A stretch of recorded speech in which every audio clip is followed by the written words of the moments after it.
Hi, YouTube. It's Feedback Friday time again. Let's take a look at some miniatures. How about it? So, first one we have is from Spilbo Baggins, and he says, "Hey Eric, life's been too crazy to paint much, but getting back into the swing of it with this. Any feedback is welcome." So,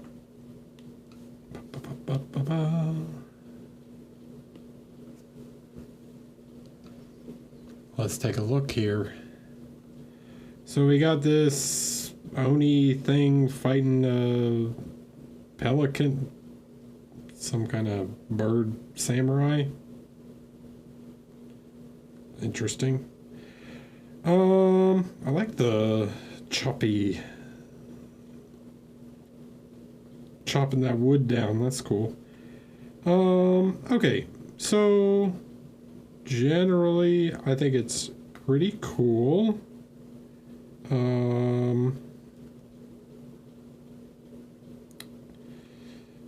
The base is pretty nice. It's got some nice motion to it, some decent framing. I think it's, so there's an interesting thing going on here where like the figure is very heavily weighted to the right side. So this helps frame it a little bit on the left. So that's not bad. I think the actual basing is pretty good, but you could maybe focus a little better. What I mean by that is like there's a lot of really bright green that kind of pulls away from where you really want to be looking, which is the interaction between the two figures. So we could start by just lowering some of this down. The way I would do that is take some sort of dark green here. And we're gonna just take, airbrush is really good at this. You use like a dark green ink or something similar. You can mix like sepia ink and green ink. Sammy, thanks for the tier 1. Appreciate you. You can actually like paint some of this grass here to spotlight this a little bit more. I would lower some of the bamboo too. The bamboo is also like a bit too much in one area. See not Bush with the raid. Hello, welcome in everyone. We're doing Feedback Friday. Hi, welcome. Hope you had a good stream. What were you doing?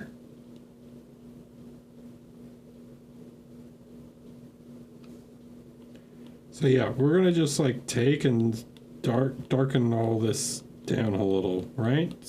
The idea here is to just, maybe not the actual like Torii gate. I don't think that needs to go down that much. But just like help to pull a little more focus to, that's too much. Help to pull a little more focus into the center where we want the viewer to go. Nice.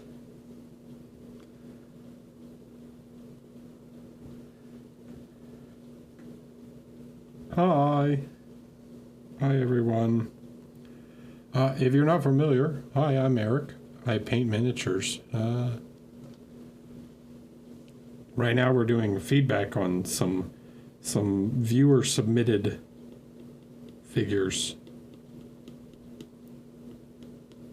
So, okay, so that to start, right? And let's look at the difference this sort of makes in terms of focal point, right? So by just like darkening all these values down some, it might not seem like a lot when you look at it just like this. And we could even turn it down just a tiny bit. You really like push more of the focus to the actual important parts of the scene, right? Which are the figures.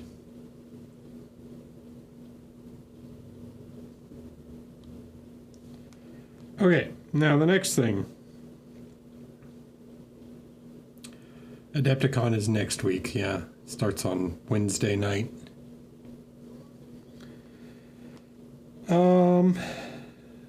Here, yeah, you could definitely work on some blending a little. There's some roughness to this. Try and just be like a bit smoother here. I'm gonna try and even this out a little bit. There's some very rough transitions.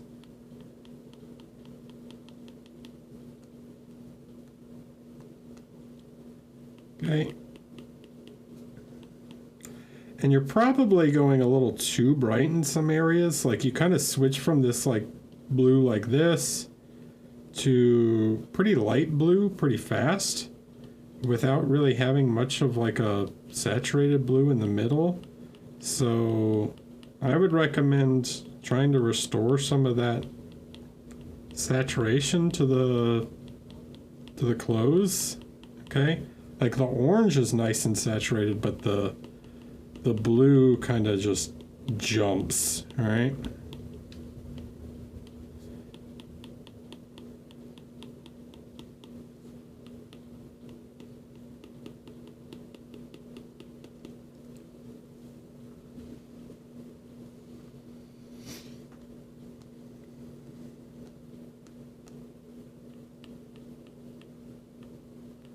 Don't be afraid of colors. Okay. Next thing.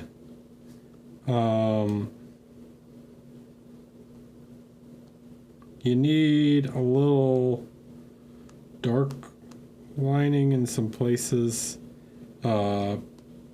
particularly around some of like the clothes and stuff. I'm having a hard time seeing like some of the separate elements. Okay, so let's do this again. We'll just take, it doesn't really matter, just some kind of darker tone. Right, we need to create a little more distinction in some elements. Don't be afraid to go like really dark when you have fabric or whatever that's overlapping, right? You're gonna get some very dark shadows in these areas where like these elements overlay on top of each other, right?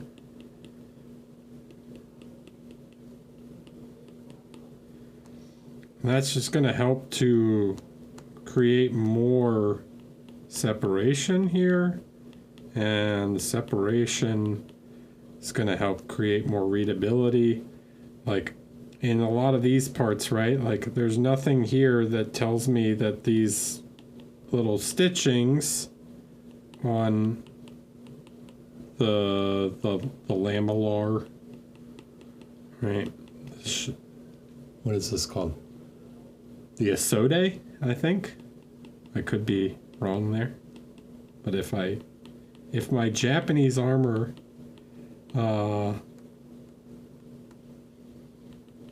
is correct, my Japanese armor knowledge is correct, these are called Asode. So yeah, you want to create we want to create more separation, right? Like really try and create this line work here, and all this line work is going to create definition between these parts, right? Because this armor, like specifically Japanese armor, not that European armor can't get very, especially fantasy ones can't get very noisy, but we want to create this nice separation between some of those elements so that we increase the like readability, including these little plates in between, right? So all this stuff, when you do this dark lining, is just gonna enhance the definition, right? It means like whenever you have like these plates overlapping each other, you get dark shadows in between, all right?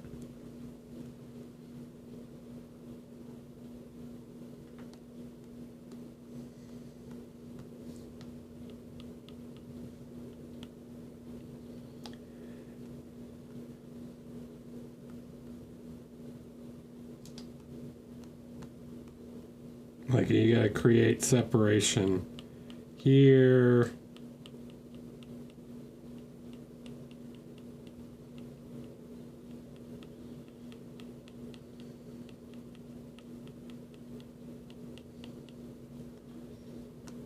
This is so important, guys, to really like enhance all the definition that you can. Okay? Now, one other thing I think that could help. You've got a lot of colors going on, okay? Including, but your sort of main colors seem to be like this teal, sort of teal blue, and this red orange. And then you have a lot of green, but then you splash in pink. You might find that by like making one character more of one color than the other. Right now, the stork or whatever is a bit more on the like the blue side with red accents. He's more red with teal accents. We could create even more distinction between the two by having them not share so many colors, right? Because it's like you have this gold, and then this kind of reads gold, and you have all this gold on the sword, and then you have this brown here. So there's a lot of like brown, blue, and red on each one. Okay. And because of that, they sort of get lost in each other a little bit, where there's not quite enough color distinction between them. So what I might recommend is actually like reducing colors in certain places, or like I don't know how much the red is helping on him, right? So it's like if he's red, that's going to make him more interesting. So you could even think of maybe like, if I did something like this, where instead of red, like this is more just gray or something. These sort of neutral tones work really well. Like it doesn't have to be literally gray like this, but yeah, you're not doing yourself a ton of favors by making them the same color palette, because it causes more visual confusion, right? We want to create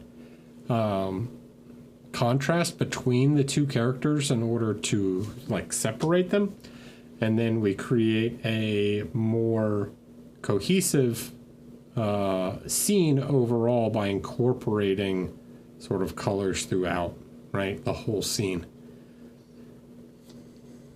Okay, so yeah, something like maybe if this was gray, or probably like a more black, but yeah, and like instead of this, it could the red could be navy blue or something, right? But anyways, the idea here being that we create visual color palettes for each one in order to create more contrast between them. Okay? Yeah, it could be white, it could be gray, whatever, or black or something. And it could even have some sort of tone to it. But when they're too similar, yeah, they get lost in each other. Okay? The other thing So this is a nitpick, but this is visually incoherent. So you have moss growing on the log here. The moss is growing on the top of the log, and it's very heavy on this part, but there's no moss growing on any of this part here, right? So this log was laying flat on the ground, and he smashed this log, and the only part with any moss growing on it is at the very end. Right, so yeah. Wouldn't really just grow in one little tiny patch like that. So you could definitely add some more moss up in these parts. The other thing would be to, if you want to make it even more like narratively make sense, you would remove the moss here underneath it, like it's kind of here, right? Where it's smashed and lifted up off the ground, right? So he's hit this thing, smashed it in half, and there should be some sort of patch underneath the log where nothing was growing, whether it's there or if it goes more straight out, you know, if it goes more straight out this way, whatever. There should basically be some sort of dirt patch where this thing has lifted. You could probably also take you can take like coffee stirs or popsicle sticks and cut more splinters and like this is probably sculpted this way. I assume this is all part of the miniature, but you could add further detail by like creating more little splinters that are flying off of this, right? So there'd be like more smashing, flying little parts that are breaking away as he chops down into this thing. You just make them like real, you know, you just use real wood to create these little splinter effects to send chunks flying around, you know? Make it a little more, could make it even more dynamic.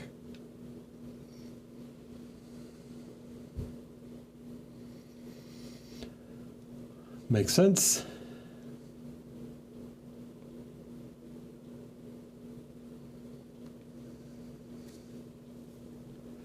All right. Gaian Spirit and Calm Garov. Hello. Thanks for the Prime and the Tier 1. Appreciate you. All right, let's look at the next one here. Got this one from Canip. Pretty good. Looking nice. I like the helmet. This sort of worn metal look looks really nice. Face looks pretty good. He doesn't have, like, he probably needs some eyebrows, but I think generally overall it's looking pretty solid. If I'm going to nitpick, which is what I'm here to do. Big thing seemingly for me at the moment, because I don't really have much feedback on the face. I think it's quite good. Big thing for me at the moment is a bit of like this sucks. Sorry, but this is like way too blurry, okay? This freehand needs to be like way crisper. And like, don't try and paint gradients on freehand, all right? Like, it's supposed to just be a flat paint, right? That's, if it's wearing off, it's wearing off, but like, he didn't paint a gradient on there, or whoever he took this from, right? So just use a color, and hopefully use a color that's got some contrast to the wood that you're painting it on, and just like paint the design. Like paint the design for real on there. Okay, whatever it is. Right, so in this case it's like a blue star sort of thing. So take and paint that design. And then here there's like a yellow. So it's like a light yellow star in between. Okay.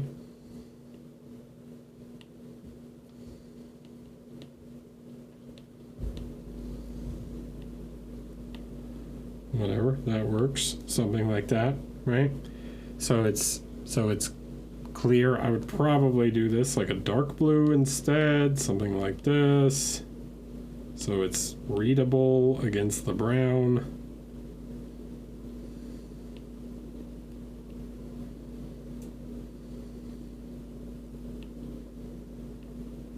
Or whatever. Something that's just contrasty against the wood, all right?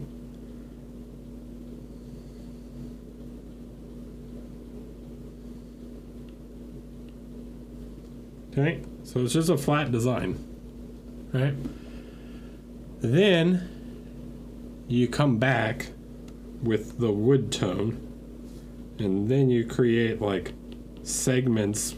You take and paint over top of this with a sponge or whatever, that this is like started to scratch off, because paint doesn't like really flake off, like doesn't wear off like slowly, like fade away that much. You know, it's not like washing off, it's been rubbed off or whatever. So then you come back and yeah, you create like some scratches and wear to it. And the parts that are closest to like this piece are going to cause it to wear less, where the parts on the outside will wear more. Right? Because it's going to get less scratched up. Okay.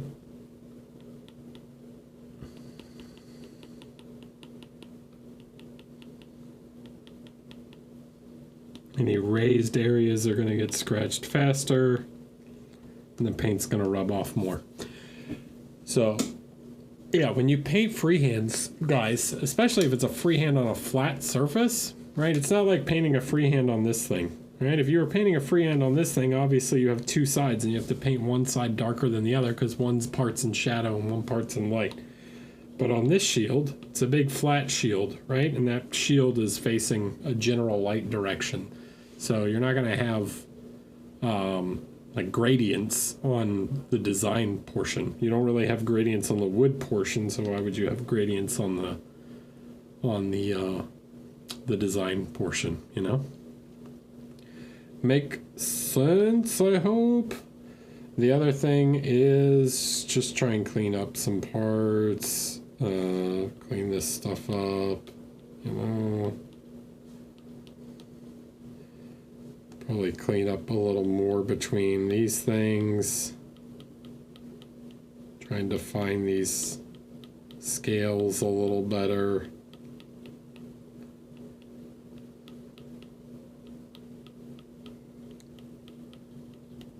My man, you can paint sharper. I know you can.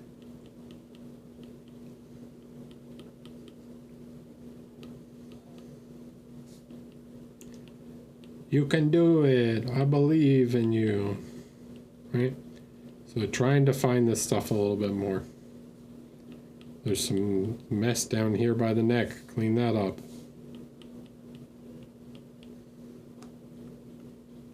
Okay. Looks like there's a part here that's coming off of his face.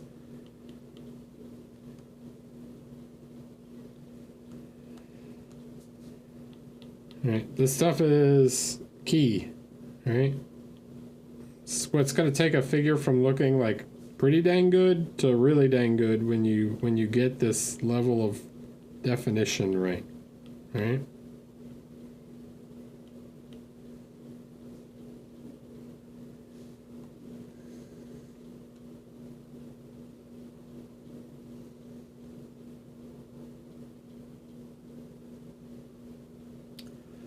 I mean, I think it's fine.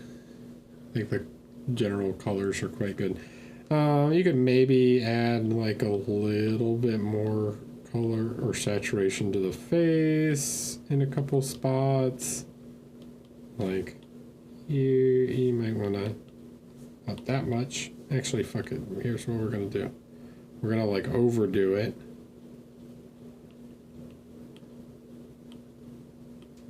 And then we'll tone it down.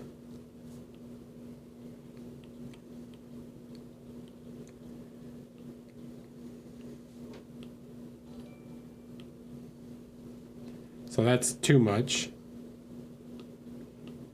We'll pull that back to like 50%, and you'll see that now it doesn't seem so weird, but it's just a little bit more, right? And then we can take some grays, some more grayish tones, and we can do the same thing down here,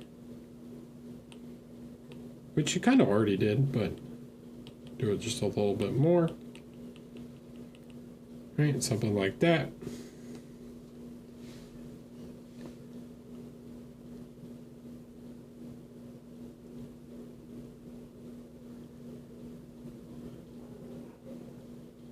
What is that?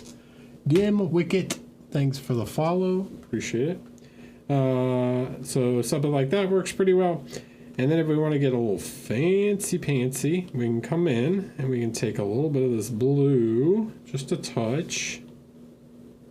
And we can apply just a little bit, like around here.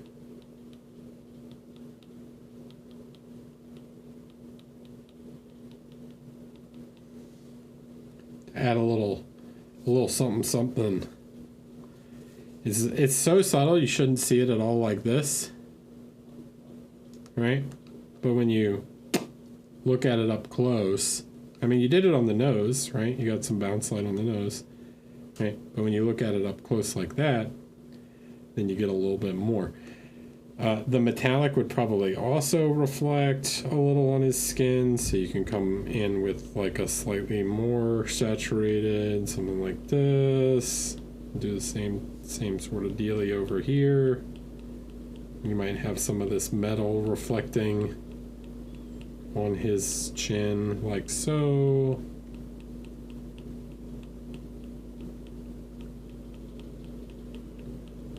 The metallic's actually going to reflect even more.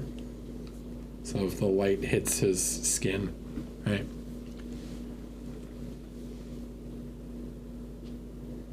The metallics have blue. See? There's blue right there.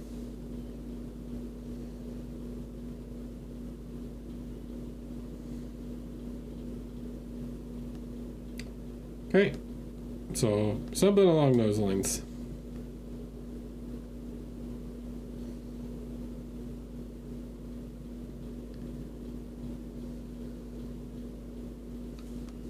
I think you could maybe push this light just a tiny bit more also.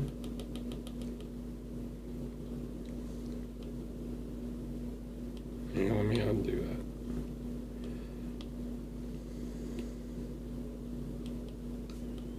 You might get like a little bit of sparkle light just somewhere around here where the shine is just like a little more intense on the helmet. Even though it's kind of beat up, you might get a little bit of shininess to it. And then maybe a couple of these little rivets have little scratches or something on them that might shine just a tiny bit. Things like this scratch, you might get a little heavier shine on that. Yeah.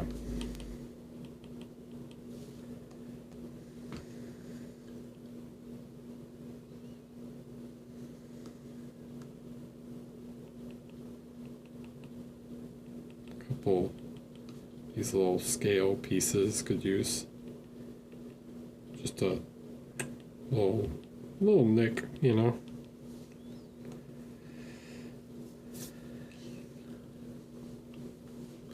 Okay, makes sense.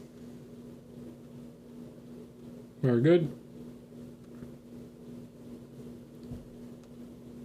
Very good. Very good. All right. This is a rat boy. Not an exhaust fan, just a regular ceiling fan. It was slightly warm today.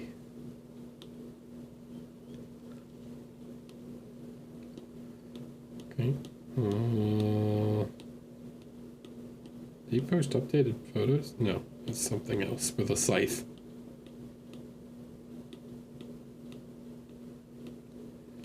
Okay. Hey Eric, just finished up the Skaven Priest.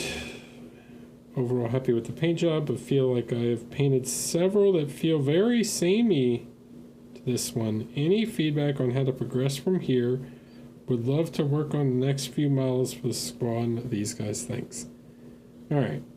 I like the smoke quite a bit. I think it's pretty cool. This looks alright. What I'm going to say... This is also okay.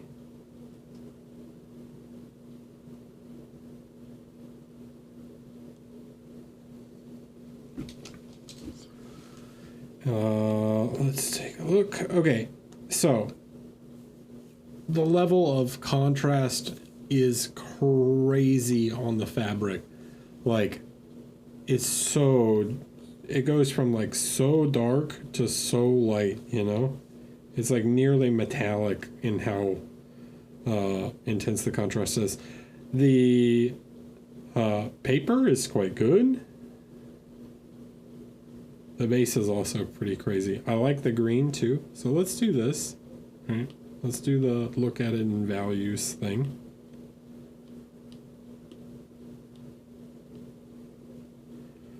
Okay.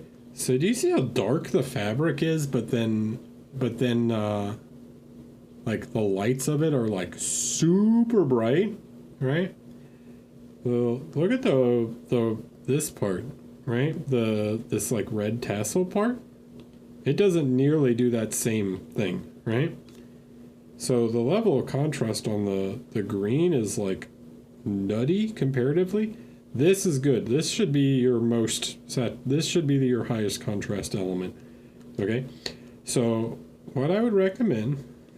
All right, let's take this and get something that's like in between. Okay, we want something like around here. Okay, and the first thing we want to do is let's try and think about this leg. Like this leg is facing more upright.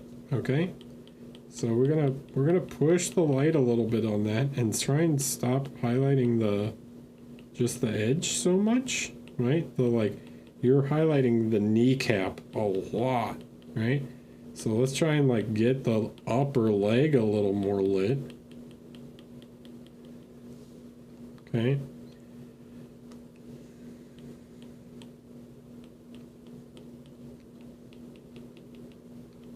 So we're thinking a little more volumetrically.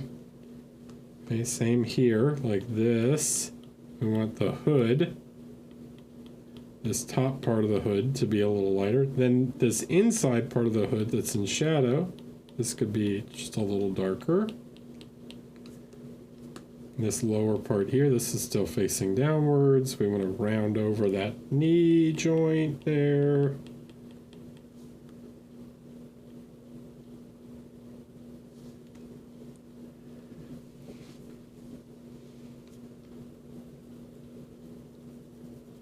Okay, then you can take and push the light a little bit further here if you want. We can push this light on the upper leg a little bit to kind of force the lighting direction to where we want it. And also try and focus a little more light like around the face. Okay. Now we can see like this fabric should feel way softer, right? And the lighting direction also makes a little more sense.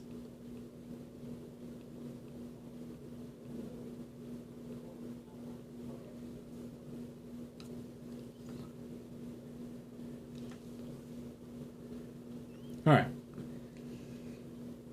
Next thing.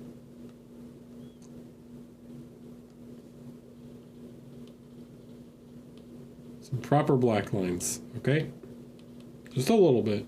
You just need a few spots, like just really separate the face from the hood.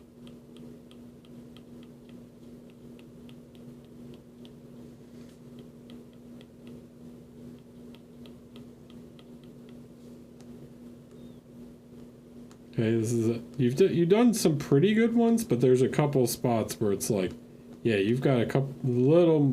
Actually, I think that's probably the worst offender, but maybe in here, depending on the angle, it's hard for me to see from this angle.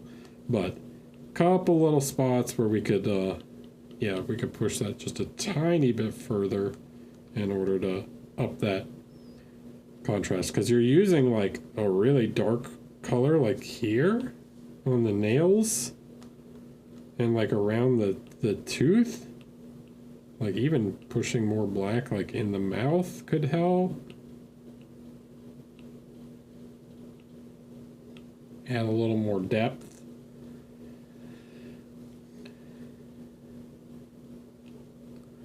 Okay. And now the metallic. Okay, so your edges are too thick. Okay, let's try and thin these guys out. And then you don't need a huge highlight on every side. So try and like actually maybe flatten this side a little bit. It's not about how much contrast you have on every part. Like this edge doesn't even really need to be white. It's about how much contrast overall, right? So how much value contrast overall the metal has. So thinner lines for one, sharper edges. A little too chunky at the moment.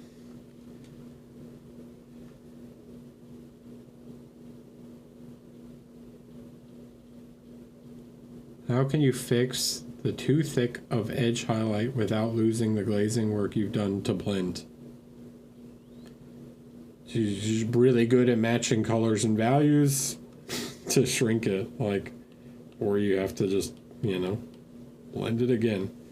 And then you can also create some more like interesting secondary sort of reflections like this. Create some like curvature to the blade here.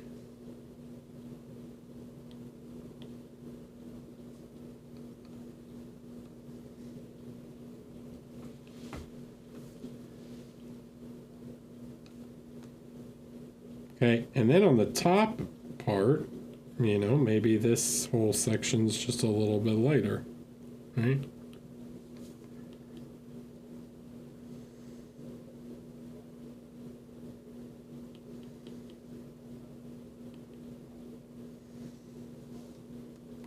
So we have the same level of contrast, like this part here, okay? This part here or something, right? So that whole thing's a little bit lighter, but we create more shape, right? We're trying to separate the panels of the metals like a little more from each other. Right, so when you look at it now,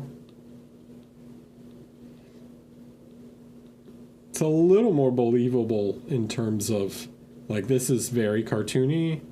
This is still kind of cartoony, but it has some more shape and separation to it.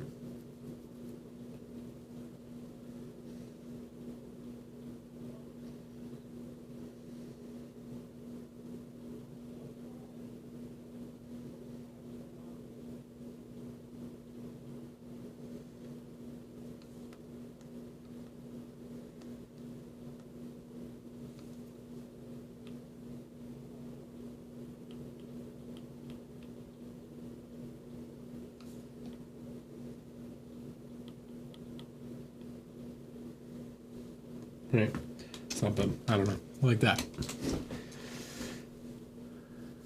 Okay.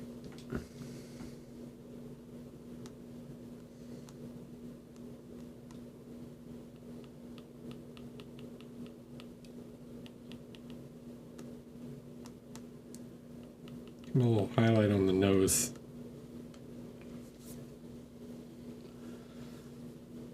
Okay.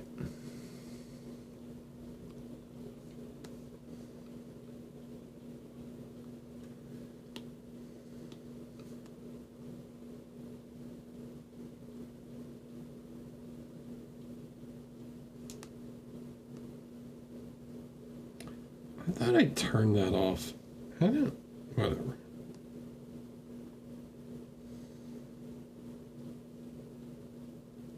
Hold on. Let me see something. I don't know if this will change my settings for everything.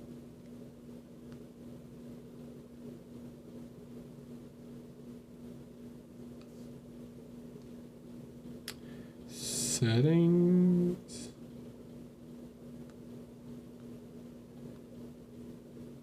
No, all right. Maybe not. I don't know how to do this. Notifications? Get notifications within Discord. There you go.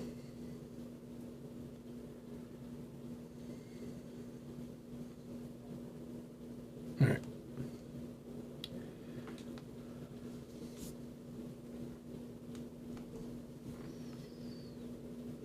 Okay, who's next? Not work. Hello, Eric. Last time I posted this lizard, the lighting was too much. I got a second print of the figure and wanted to try something fun. Looking for any advice or anything that could be changed.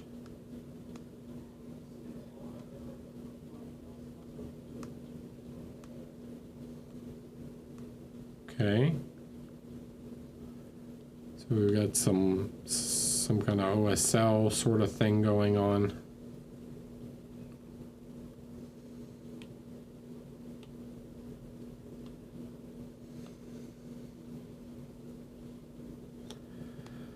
All right. Okay.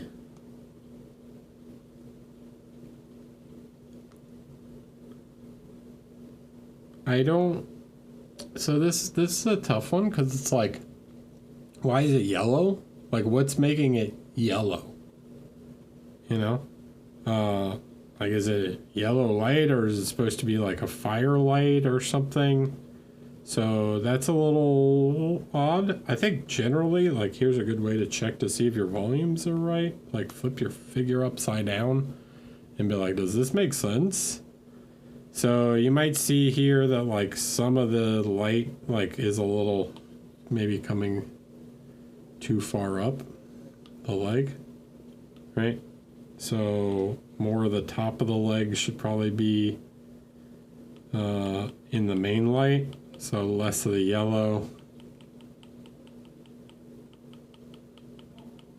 and more of the main light source.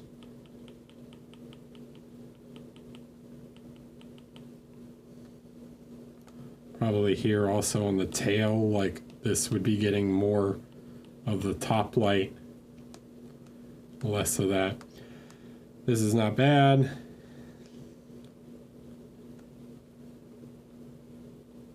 So that's sort of one way to check.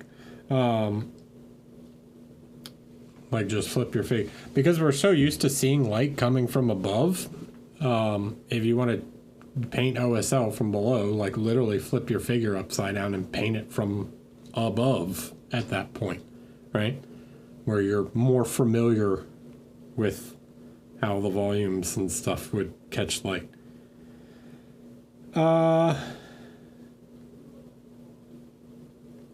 Okay, if it's supposed to be firelight, it's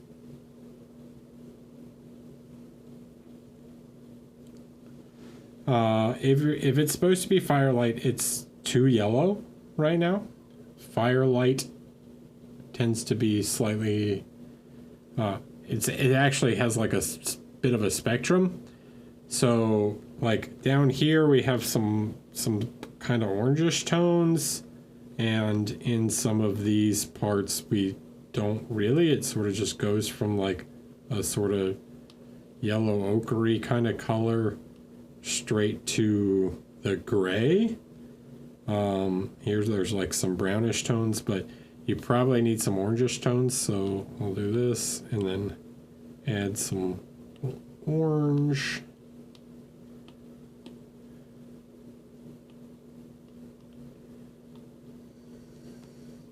There's a bit of orange up here, but like it could be more, right?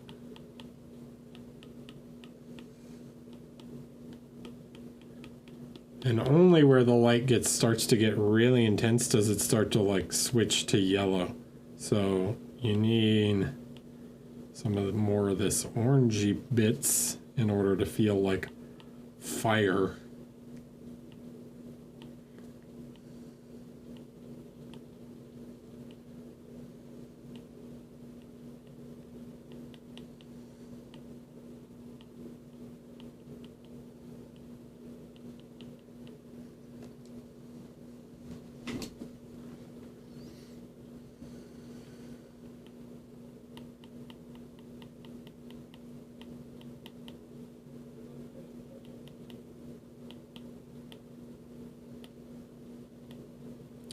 Then as you get further down, there's a thing called the inverse square law. As you get closer to the object, like it does not scale, the light does not scale linearly. It gets even brighter as you get closer to the light source.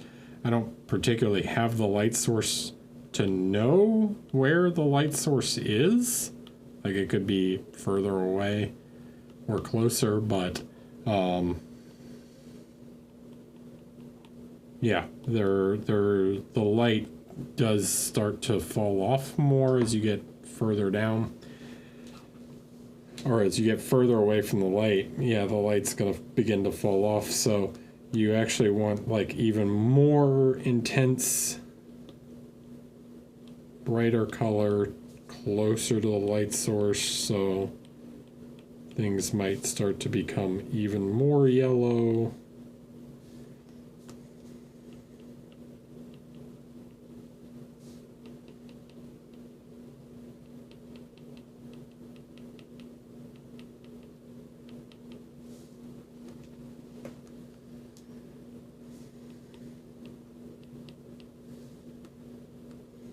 Like, it should probably affect some of his feet back here. Maybe affect like the bottom part of his lats a little bit more.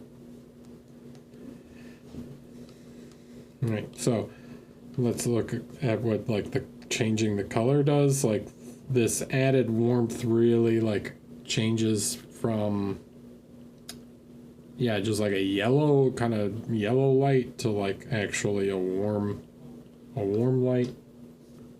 And then we can push some lights a little bit further in order to make that light look really intense, you know?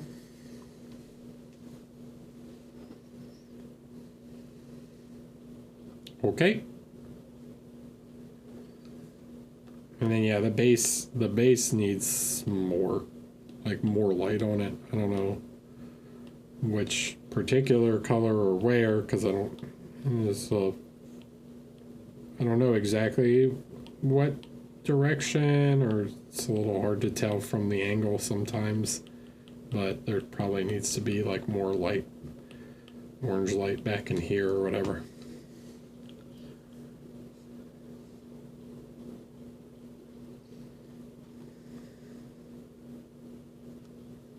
Alrighty.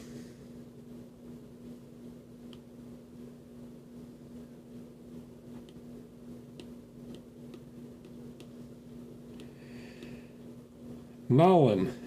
Hi Eric, I will be entering this model in competition this year and would appreciate any feedback to improve it. I already plan to completely replace the base, which is a placeholder. Okay. I took a look at this. This thing looks very cool.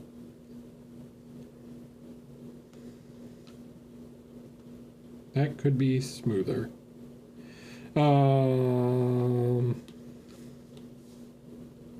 Yeah. Let's look at this cool thing, because the iridescent, this sort of, not even iridescent, pearlescent armor is very neat. So yeah, this is really cool. I love the colors that you got going on in the armor. So very nice effect there. Super well done. It's maybe possible to push some parts like a little bit more. Weapon looks pretty good. I like this metallic part. That's really nice. This one's not quite as refined. Red's looking a little flat in a couple areas, but it's not a terrible thing. The weapon's pretty good. So, yeah, the base, obviously you said it's placeholder, but yeah, the base is... Okay. So, let's start with just this white. So, yeah, pick a couple spots. And let's, like, the little, in a few corners and stuff. And let's try and push a couple little areas a little bit more. Let's maybe push these rivets a tiny bit more. Like, this is really good right here on the face, the grill thing. Like, I want more of that in a few areas. Okay, so like, even on the neck here. Like, this will help define these shapes a little bit better. This is good. We can push some dots there. There's some dust here. This shoulder thing, right?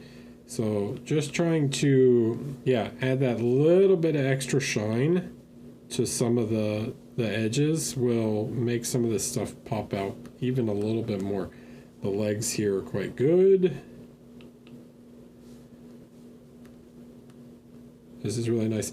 I'd love to see a little bit more of this secondary reflection if you want to make it look even more pearlescent, like adding some of these secondary reflections around could be nice.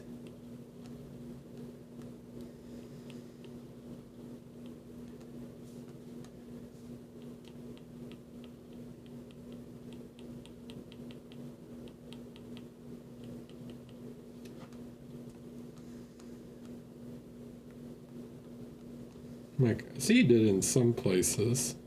I think you could do it a little bit more. This has got to get cleaned up.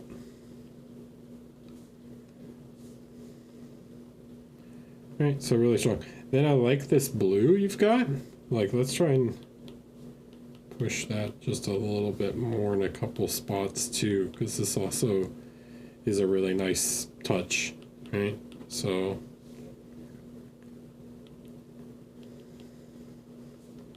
like, take this nice bluish tone, and maybe that works as like the secondary kind of light from below sort of thing, you know?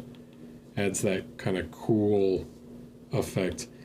It probably is quite dependent on what sort of base you're going to use, but this could make for a nice little splash color here and there.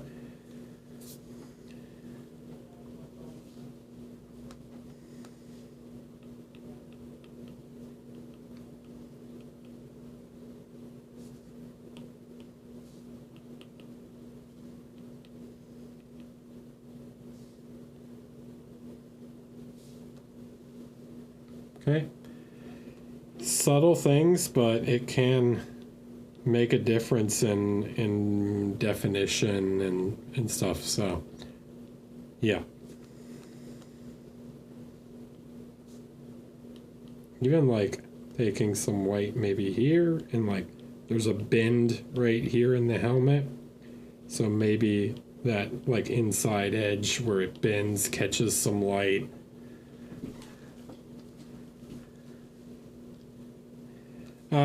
My other thing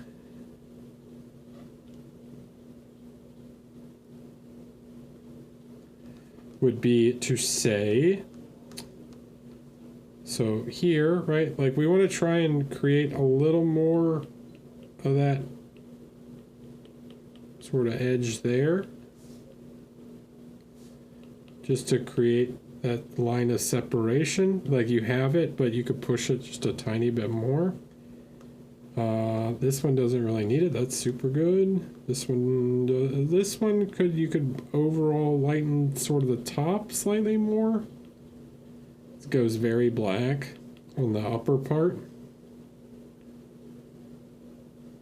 So typically you're going to have the top part of the cylinder be slightly, not like a highlight, but just like a slightly lighter reflection than the bottom.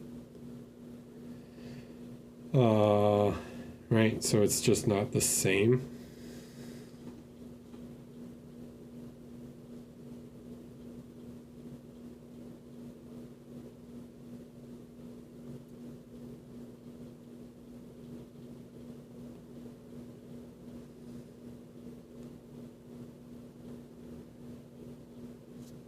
I think that's pretty sharp, man. That's sort of the big things that I'm seeing. Yeah, there's some little refinement stuff here and there, like, you know, some of this dark lining's pretty good, like around the hand, but you could maybe push the dark lines in a couple spots a little bit more if you want to sharpen this up even further, like here in the elbow where you're going to have these two plates. Like, it's not like this, right? So this, I mean, in fact, your dark line here is like darker than over there. Like, this is good because these two plates are overlapping on top of each other, right? So you got to think about, like, does this plate here, right, this armor plate for his thigh, does it shift and move around on top of each other? Right? Are those two plates like sliding over each other? Yes or no? This is a question for chat.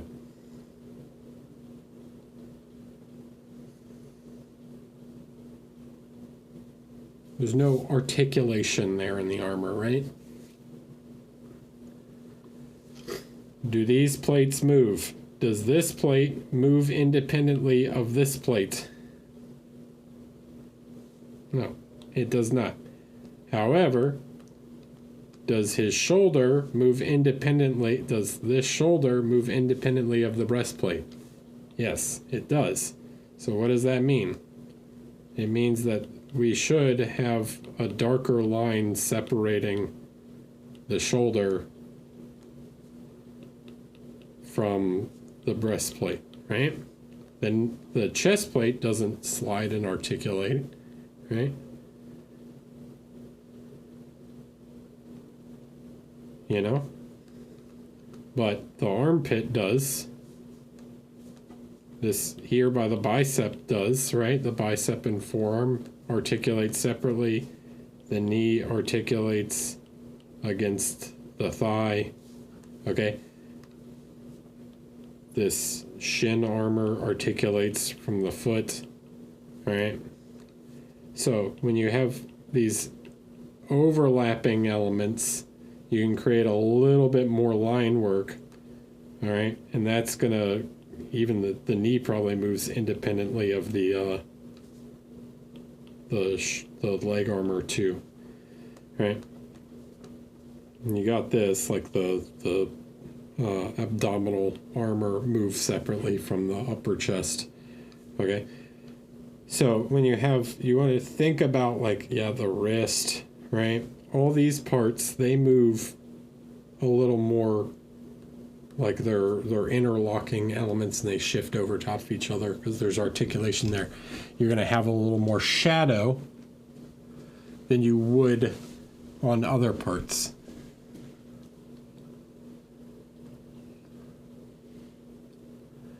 Okay, so just think about that stuff when you're doing some of the dark lining, right? Like this holster, separate, right? This is separate. You can go slightly heavier. Okay.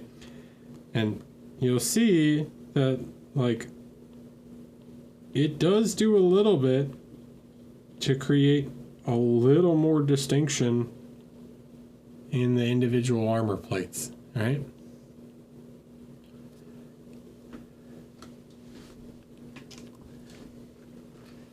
Okay.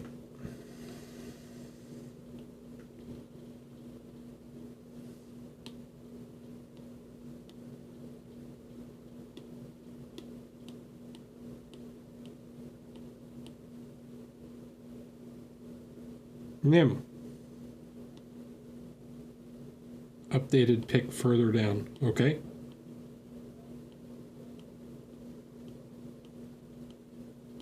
How much further down? Ah.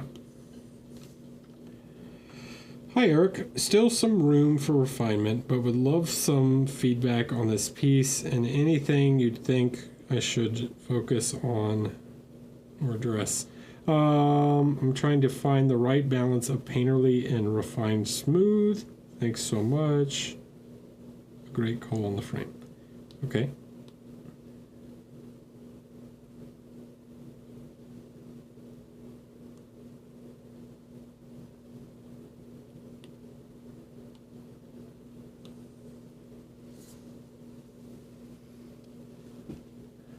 So yeah, this one's cool. I like the gold leaf and sort of idea, like with this sort of, you know, classical halo thing. It's pretty neat.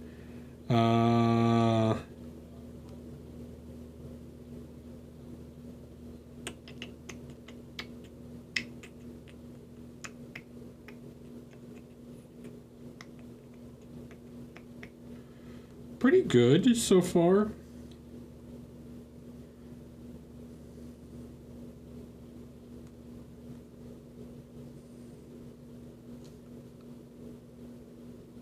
All right, so let's look at some highlights. All right, so some of your highlight placement, and then probably need some further shadows in some area. All right, so we're gonna focus on like trying to make this light like slightly more dramatic. Good job, like pushing the light forward, which is the highlight forward because she's looking so upright. So this is correct to place these highlights quite low. Like this highlight here, right? This highlight is a little lower. There should probably be one on the lips somewhere, so we're gonna wanna address that. But then we wanna think about like a bit of other lighting and how we can, like, if there's these extreme highlights sort of forward here, right? Like where's the highlights on some of the metal? Right, like I'm lacking a bit of forward reflections on some of the metallics. Okay, so that's one thing we're going to want to address. All right. The other thing is that you probably could push some of these shadows a little bit more. All right. So let's start by just trying to like aim to darken some of this a little bit. Get her jawline a little more defined. And create some shadow here, some shadow in the lips, some shadow under the nose, right?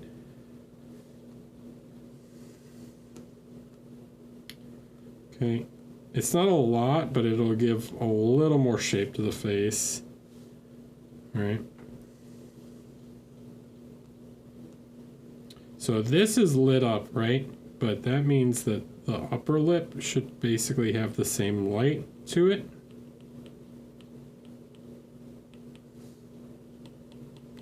And because her head is tilted upwards, you won't have really any shadow sort of in these areas.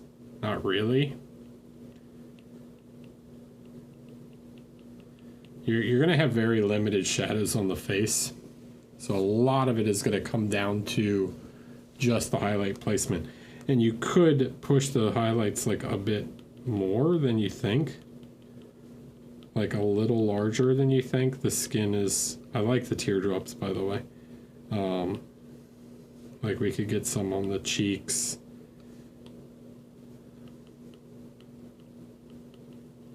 A little more on the lips.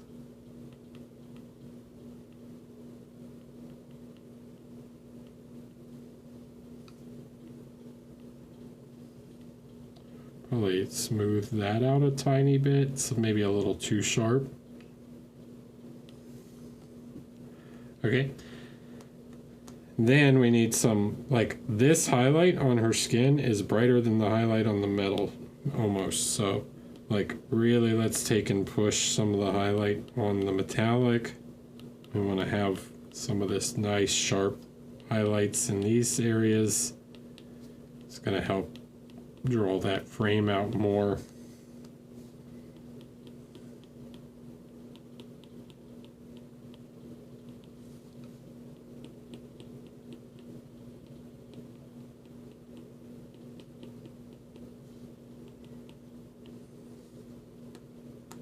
Okay, probably want more light on this thing, on the gorget.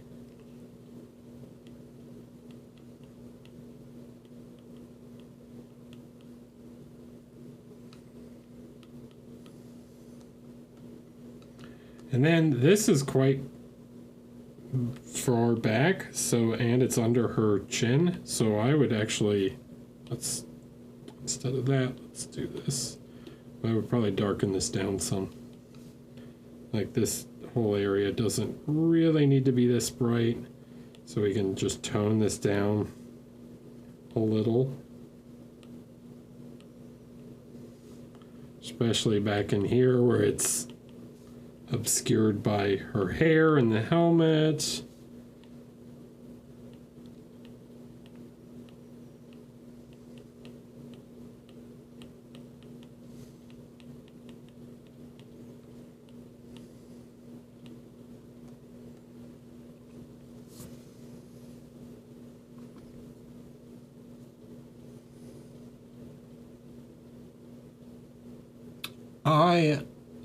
Spitfire Miniatures, I am not the guy to ask about tanks.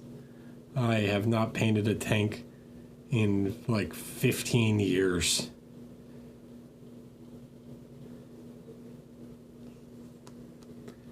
The other thing for me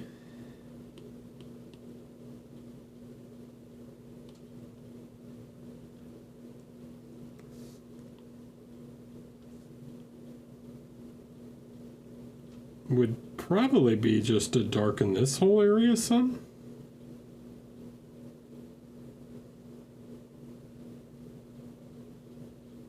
I think that's probably a little too light.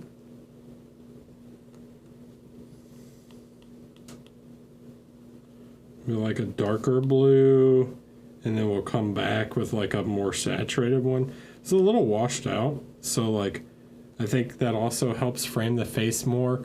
And what we're trying to do is sort of complete this circle here. So we really like the gorget completes that kind of circle. Pushes that tabard back into the background slightly. But then if you want, you could come back with something that's like this, but like a slightly more saturated version of it. Something along these lines. And then instead of going like really light blue with it, just like use some color instead, you know? You guys, this is a normal thing I see from you guys, is like you're afraid to just like let colored materials just be like a nice bright version of that color. Like there's nothing wrong with just using some lighter blue, okay? Like you don't have to use so much white.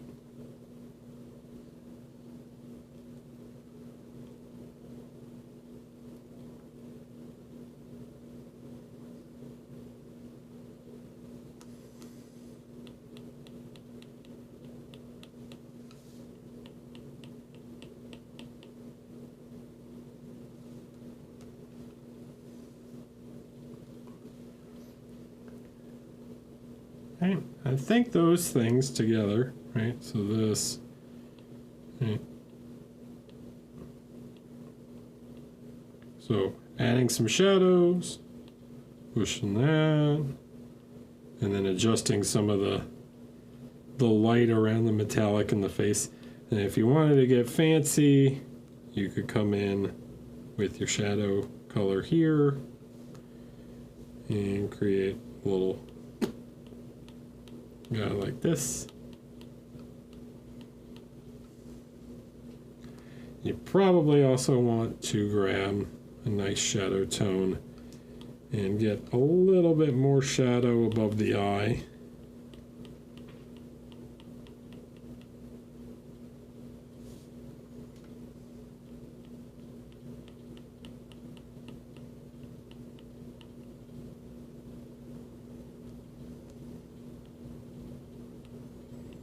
Make sure all these parts are nice and dark.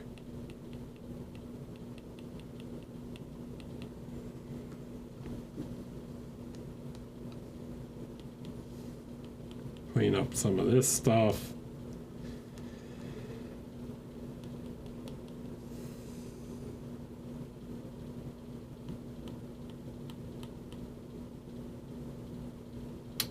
Your eyes are different sizes, I just noticed. Go a little smaller on this one. Ugh. This side is just better, actually. It's not quite round enough, though. It should come up a little more. So, a nice, deep, kind of purpley blue color here should connect like this, so. Right? Because if this is like the center of the iris, or the center of the pupil, like, it shouldn't taper. They're a little oblong at the moment, so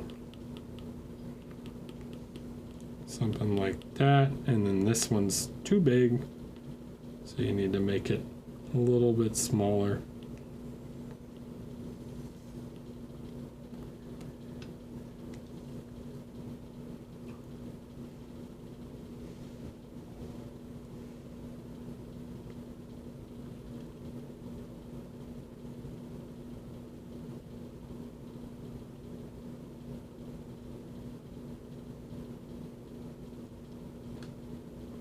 Cool.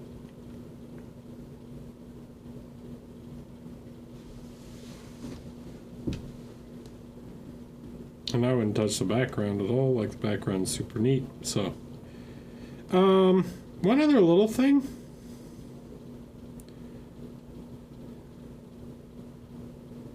I like the teardrop.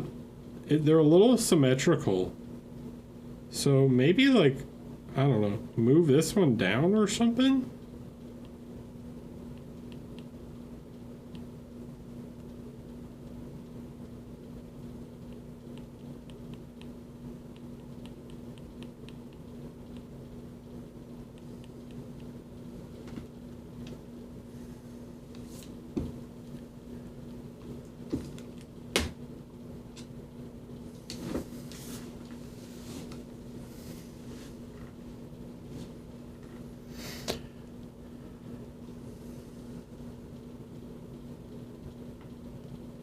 Cool.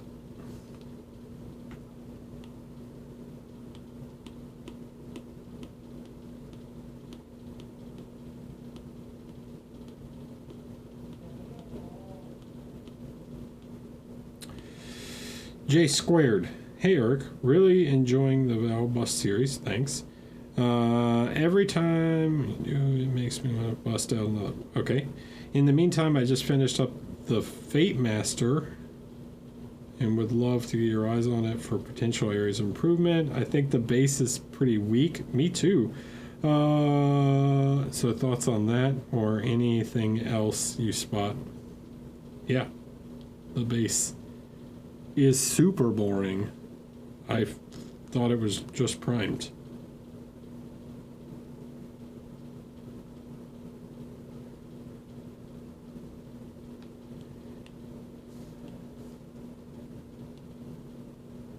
Hold on, I gotta check an email real quick.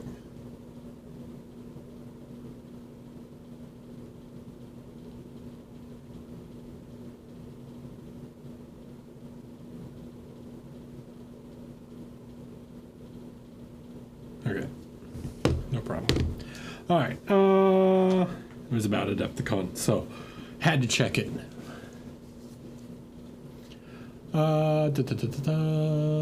Okay. Pretty good. I mean, the figure itself is quite nice. So, I don't have a lot to say on that front. The picture is slightly blurry, so it's hard for me to judge exactly how well everything is like rendered. But in terms of like color and light placement and stuff, all looks pretty strong to me. So I don't really have much to comment about on that front. What I will say is like, okay, so how do you make this base not boring, right?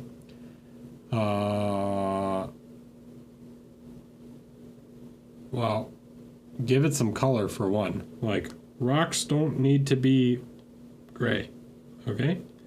Use some of the colors that you're using in other parts of the figure and add some color to the base, okay? So like maybe it's slightly purplish in the shadows. Maybe it's slightly teal in the midtones.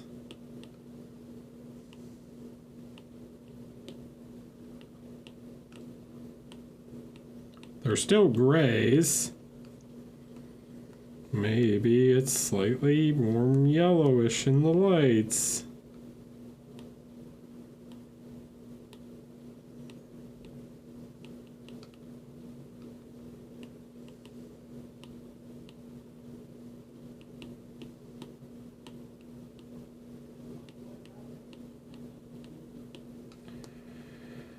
And so immediately just like adding some color to it makes it significantly more interesting. Then we need to actually like push the light on it because it's a little too dark at the moment.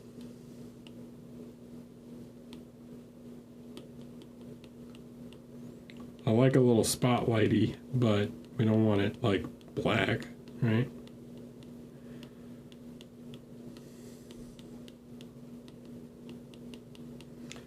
And then you add some flavor, right? So what does that mean? So like, how do we add some flavor to this base, okay?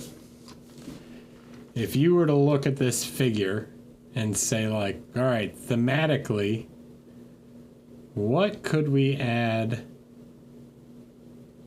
that might just like make this base more interesting? First of all, I'll let you kind of pick something. Okay, birds. Bird is definitely like thematically accurate. What if it's just like a loose feather, right?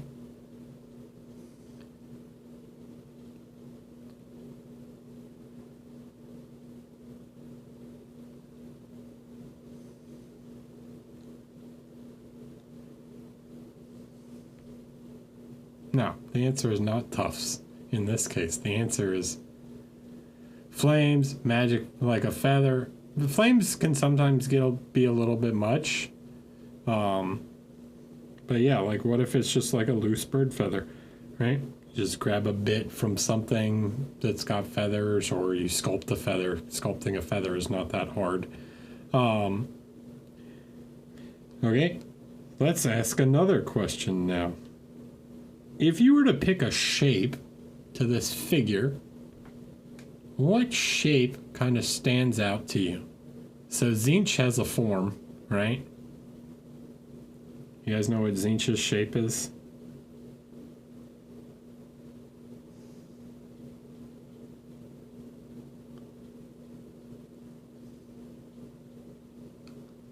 I'll tell you. Yeah. It's this shape.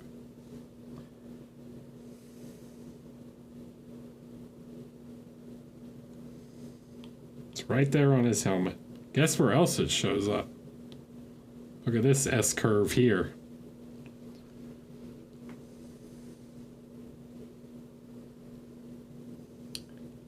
Well, what if we played with the fact that you have this S curve?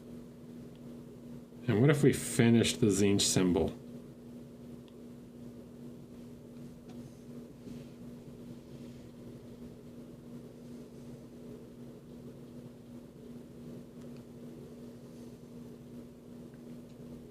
Yeah? Let's turn that off for a second. So what if we took this this feather shape right here, and we added another feather. Whoop. We added a feather. Yeah, there we go. What if we added a feather right here? And then we added another feather right here. And it's like this one's swooping out, and then this one's going back and around back into the background.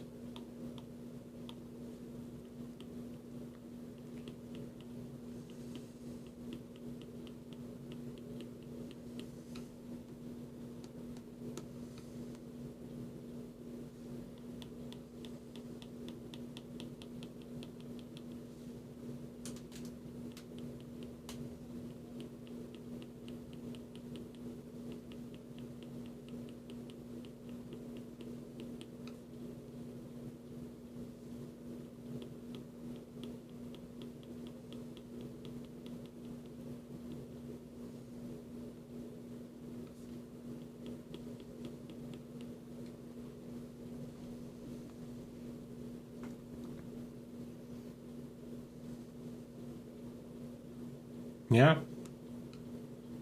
Maybe this one's not quite this big. Something maybe more like that.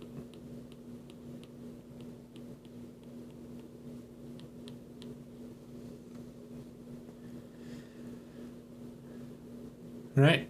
So we play with this shape that the figure already has. We have this theme, right? This theme. And we play with that theme to create something a little more interesting. And this really like helps frame out the composition, right? And carry that composition around.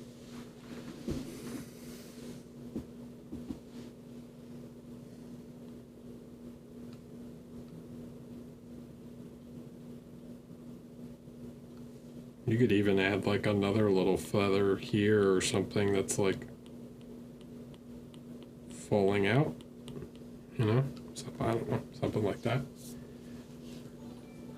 Frog Jim Jeff. Hello, welcome. Right? So, anyways, that's sort of the idea.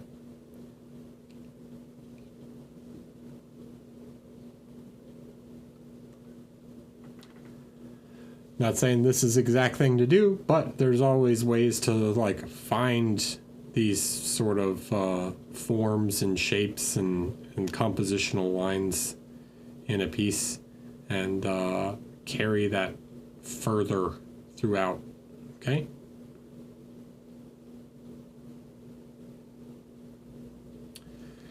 All right. I will be right back. By the way, Frog Jim Jeff, thanks for the prime. Thanks for the 1 year. Appreciate you. So, I will be right back. Let's see where we're at. Bushido.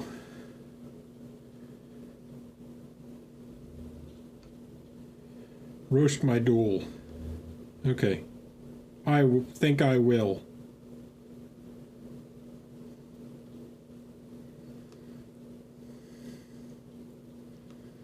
Pretty good.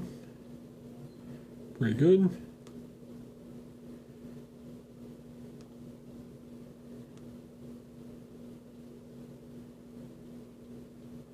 Now let's do the main. Look at the main view.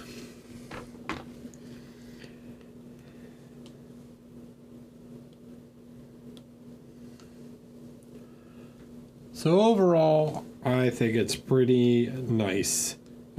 Couple things that stood out immediately. I'd like to see a little more, like Thor right now has a whole lot of light on him. The lightning effect is drawing like a lot of attention. Hulk is also pretty bright and has some nice light, but I think we could maybe give a little more to his face. And there's some weirdness with the lightning, like darkening the area around it. So like you're missing some of the brown. So let's try and make these figures interact just a little more. They're a little too separated at the moment.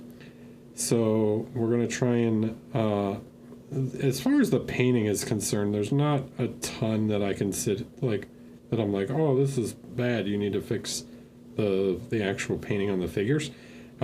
Instead, let's try and focus instead on how we can improve a little bit, like the interaction of the two figures. Okay, so what we want is, one, you need a little more of this brown in some of these this area. Like, it doesn't really make sense for the light can only make things brighter.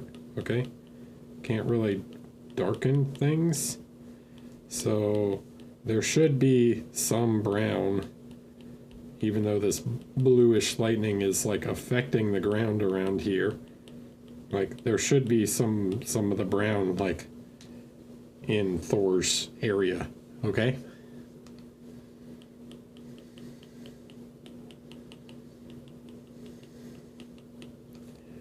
All right, so that's one thing. The next thing is I'd like some of this lightning to affect a little more of the Hulk scene, okay? So instead of it just being this tiny little blob right here, let's try and add like some soft light sort of around, maybe like it's affecting a bit of the rocks around here a little more, okay?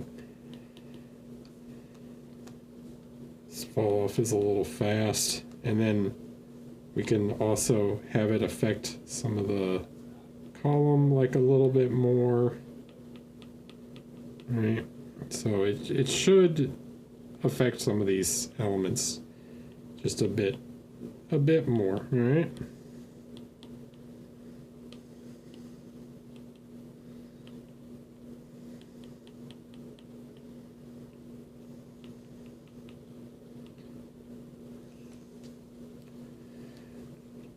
So that's one thing, okay? It's probably slightly overboard on his leather, his tunic here. Tone that down just a tiny bit. Then we want to try and increase some of the light on some focal areas. So Mjolnir is important. It's like a big part of the scene. So we want to maybe push that light a little bit more there. Maybe push the light, give another little light on the helmet or something. Okay. Then I think you're overdoing it on the steel girders. They're really not that shiny. So let's tone the contrast down on those just a touch. We don't need them looking like ultra shiny. Okay.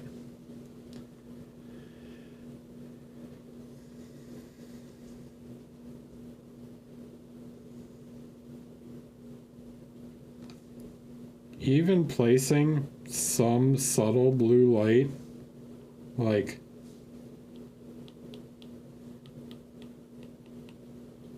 on him just a little bit. Here, I'm going to do it with an add layer just to show you how we can push this light just a tiny bit more to create just a touch of interaction between the two. Like, just in this sort of deep shadow here, just to give like a little bit of that blue glow onto Hulk, even if it's like really tiny spots.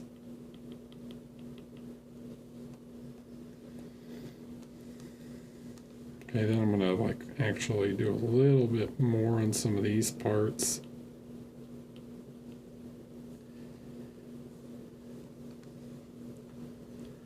All right, so again, subtle thing, right? Just this little bit can add just a touch of interaction between the two models. Okay. Now the next, we want to help reinforce this sort of line here, right? So let's look at the value real quick.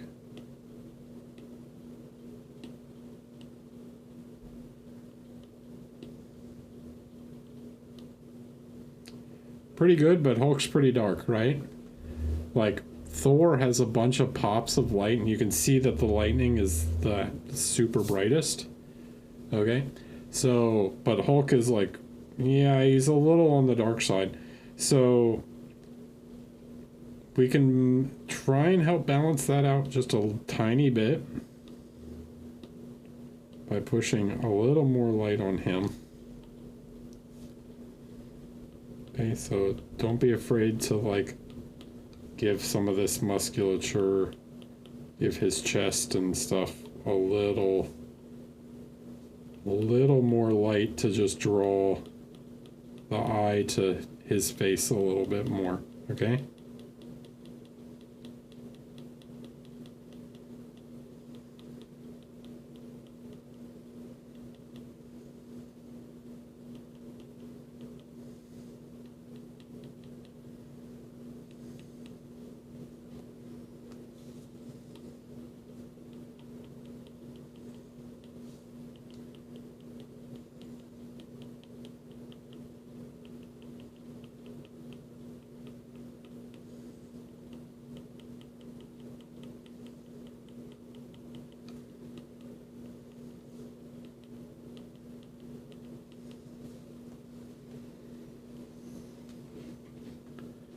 So that might not have seemed like a lot, but you can see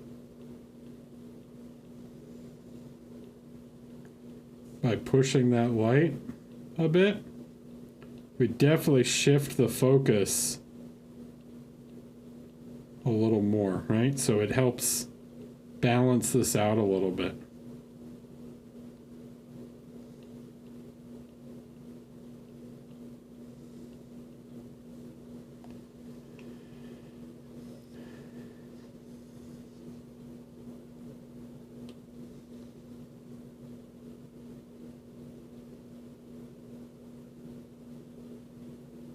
Cool.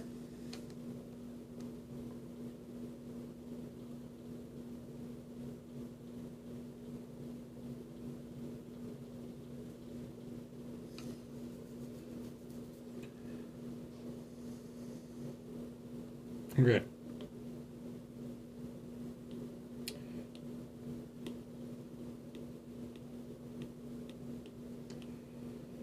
"6'2" koala. Hi Eric, painted this for a monthly challenge and I'm looking to try and level it up before a competition to bring it along with me. Thanks in advance for the feedback. This looks good. I don't remember this guy's name. He's the guy who designed the Death Star or something, right? Not designed it, but was the main guy from the Death Star.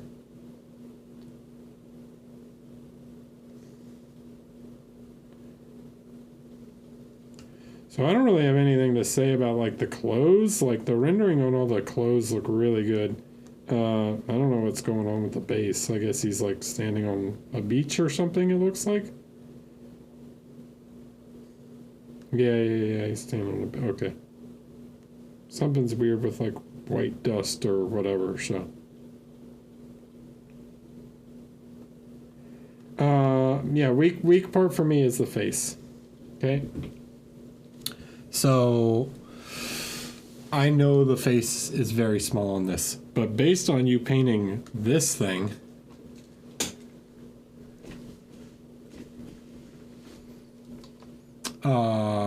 you can handle it. So yeah, the bags under the eyes for one is a lot. So we're gonna try and correct just a few little features on his face, and I think you'll find that the face is a little more natural. Okay, so one thing here, I'm going to grab this light. I like this light. We're going to try and push a little bit more light on his face in a couple areas.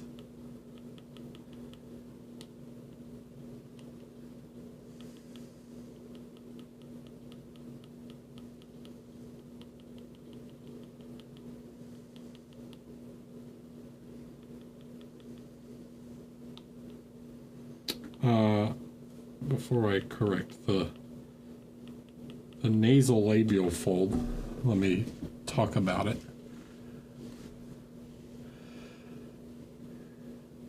So this line here does not connect to the inside of the nostril, okay? It does not go from the corner of the mouth to the inside of the nostril. It's not this like triangle of the nose, okay? It actually starts at the top of the nostril and comes down to the side of the mouth, all right? So right now they're way too inside. So let me fix the general. Let me just get rid of them to start. Okay. The other thing we need to fix is the lip here.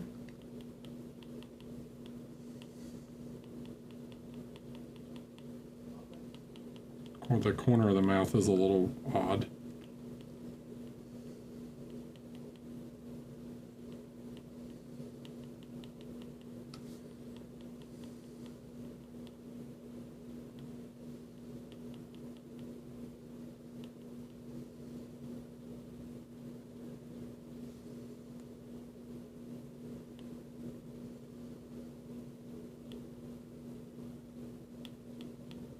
So this shape is more like that.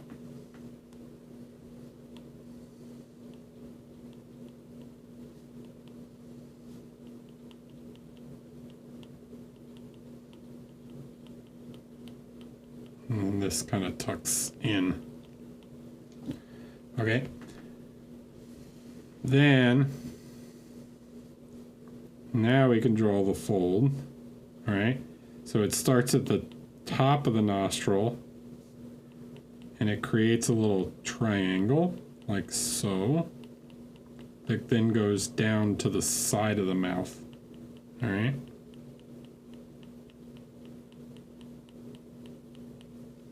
So if I were to extend this line, it would come like that, right? But we don't want that. We want, because the light is from above, as this fold starts to turn vertically, right? So it starts kind of horizontally. As it starts to turn vertically, it begins to disappear more. Okay? So we want to actually not make this so dark.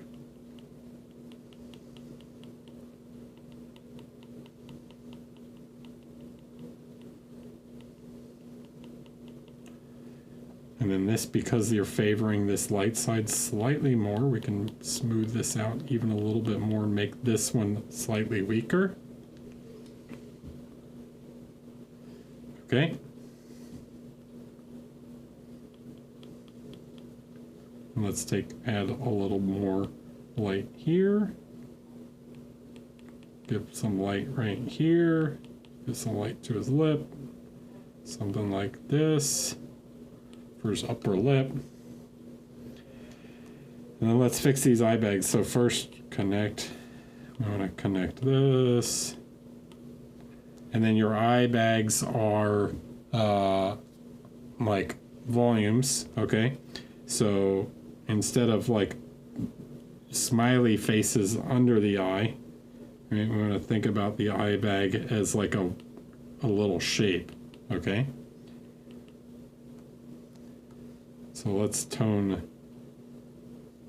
try and shadow more of the bottom right side of each one, and then reduce the bottom or the left side of each one. So it's a little more rounded. Okay, and then we can also soften this just a touch.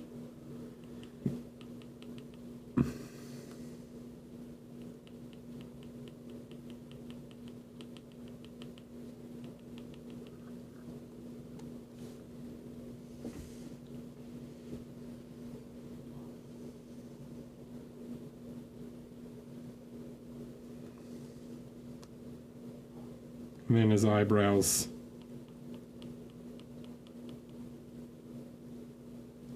Maybe make his eyebrows slightly heavier.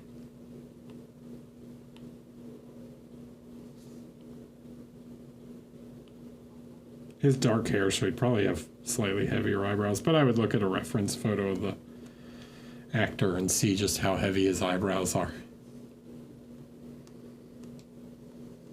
Okay, so if we look at the difference now, right? He looks like a sad clown. Alright? Now he looks more normal.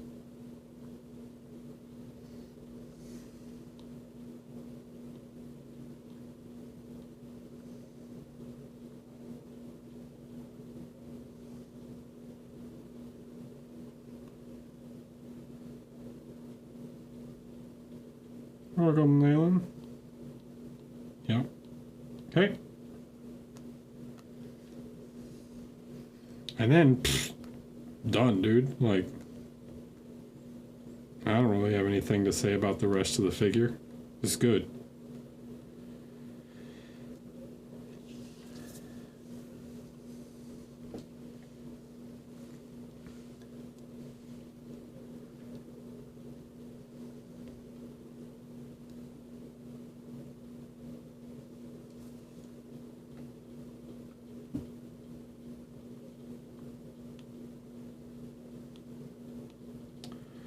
Ruben. General feedback, please. Okay.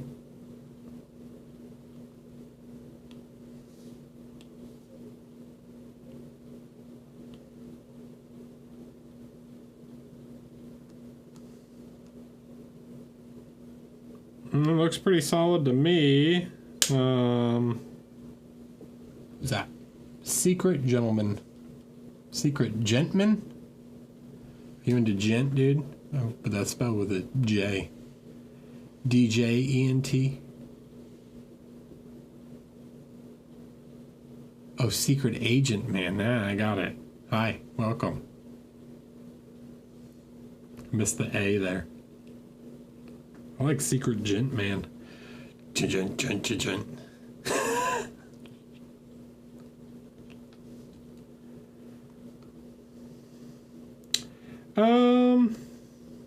Meh. I mean, it's pretty good.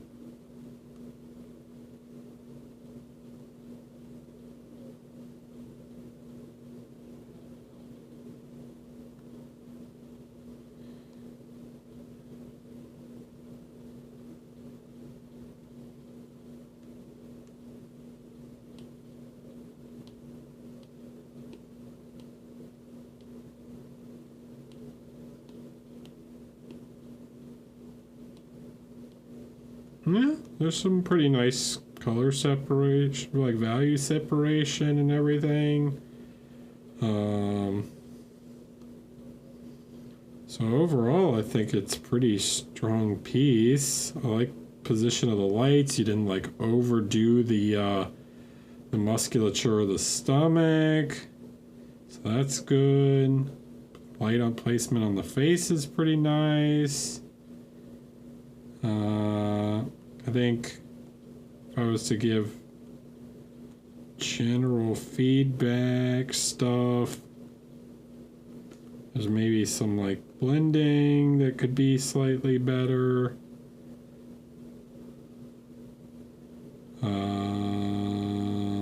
Like here on the arm looks a little rough. And something about the hair is bothering me. I think it's like too similar to the skin.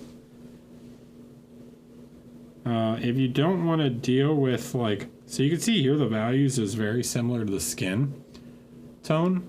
If you don't want to deal with that, and then the color is also, her skin is very golden, so the hair being kind of golden is also affecting it. If you didn't want to like worry about that, you might want to consider like changing her hair color slightly. Let's just try something and see what we think.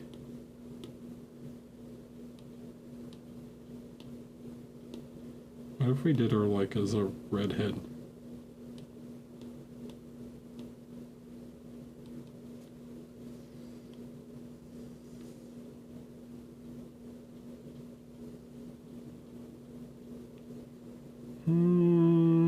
I don't know if that helps or not.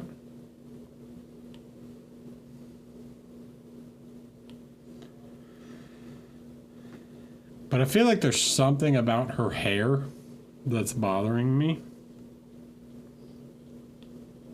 Let's do this. And then let's also...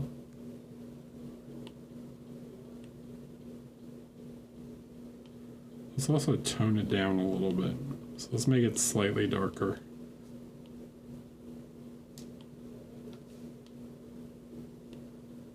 Just use like a neutral sort of brownish tone.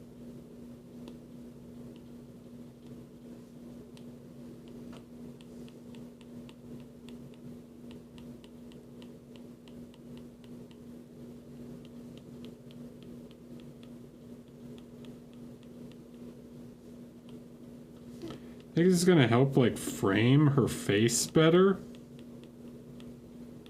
and distinguish some of these elements like a little more.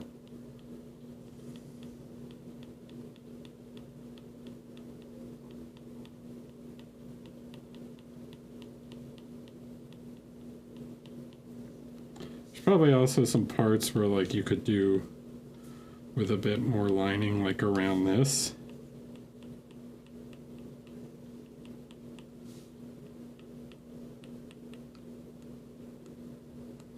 Like this is quite well defined, like all the leaves and all this stuff is super well defined. Some reason this little thing is not so great, and then some of this is not so great either.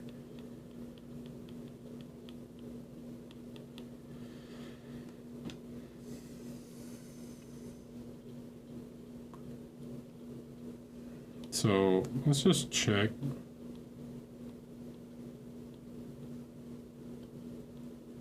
Yeah, I feel like this, and then we could even erase a little bit if you want to make the hair like a little shinier in a couple spots.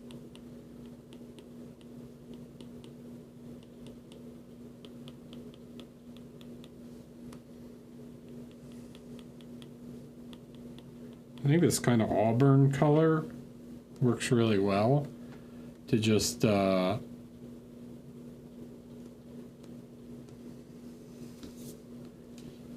I think it just frames a little more. Or even like this, like, see, just like darkening this.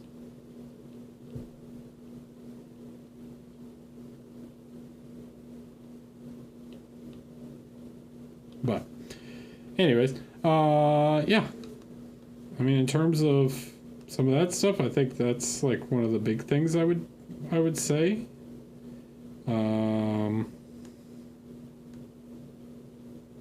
Paint your pen black. I hate brass pens, like seeing the brass.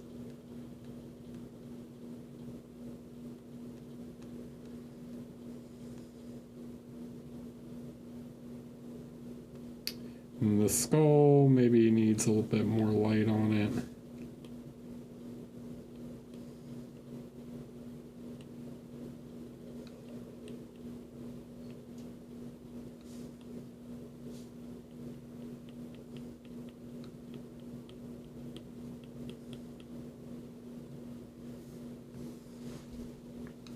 I also think some of these little like berries and stuff, because they're supposed to be kind of shiny, you could add like little reflections on them.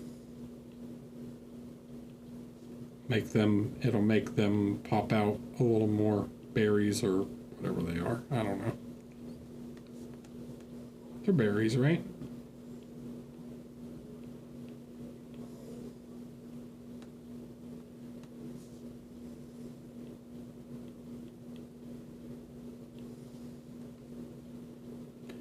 Oh, I just noticed this.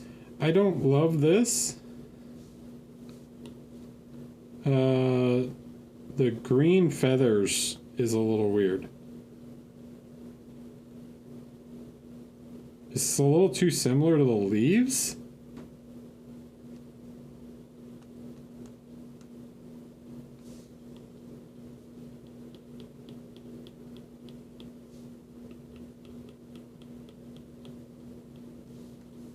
I'd probably do something like that. Just make them like a white tannish kind of color, something similar to the skull or whatnot.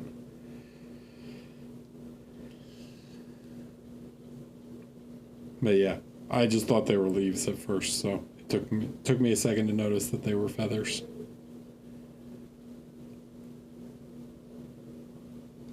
But yeah, I think it's cool. I like it. Pretty good.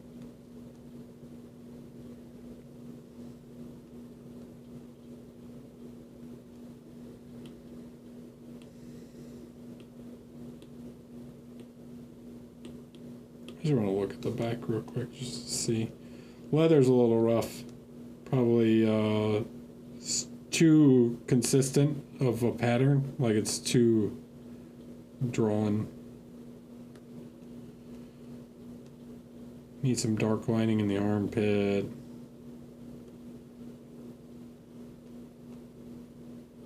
That's a pretty good angle.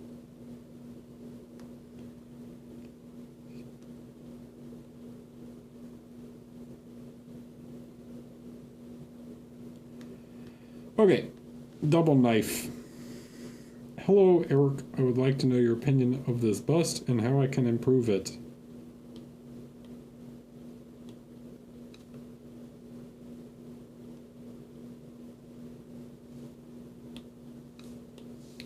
Okay.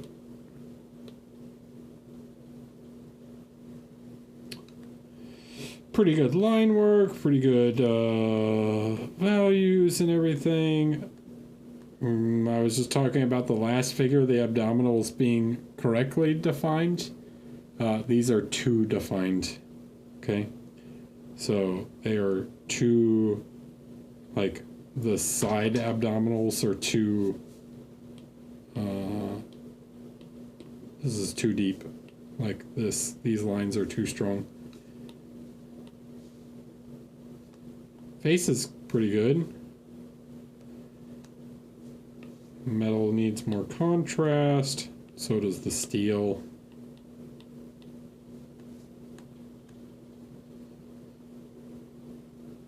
And then, yeah, dude, you need some... Where's my black lining? But first, let's do something. Okay, so the first thing we're going to look at, just like the last one, just like we tend to do,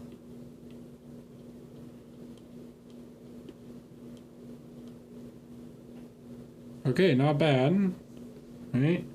Face, but everything kind of looks similar except for the cape, right? A lot of it is very similar, okay? And the most contrasty thing on the model is actually the hair and not the metallics. All right? So we need to create some elements that are darker and some elements that are lighter. All right? So the easy one is to be like, let's make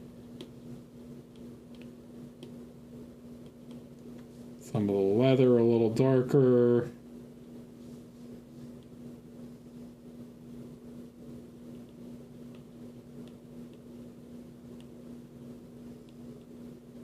So a very typical thing to see is just like feeling like you have to highlight everything to the same level of sort of values and contrast. I also think that like the ropes in this case, you could probably go for something darker to make them stand out more against the skin. Okay, instead of like just white ropes, use something on the darker side to create more separation there. Metallics need darker tones.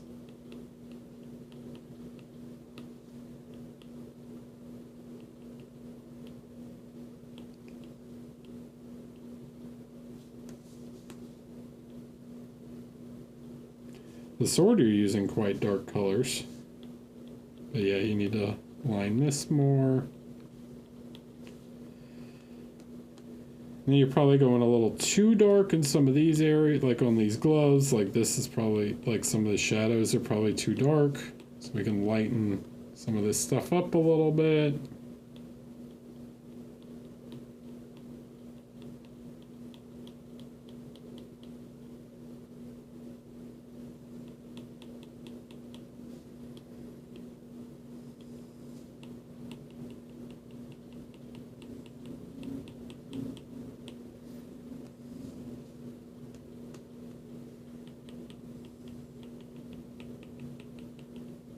Okay, something like that.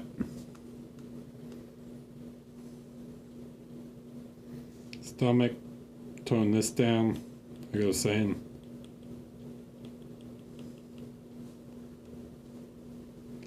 I know she's muscular, but she's not like, she's not 8% body fat, you know?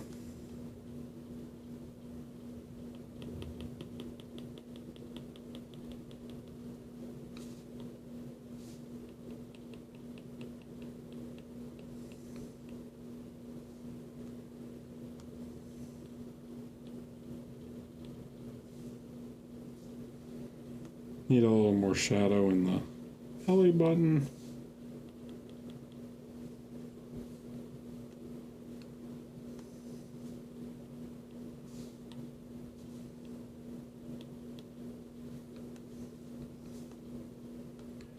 Yeah, and your color of your metallics are too similar to the hair.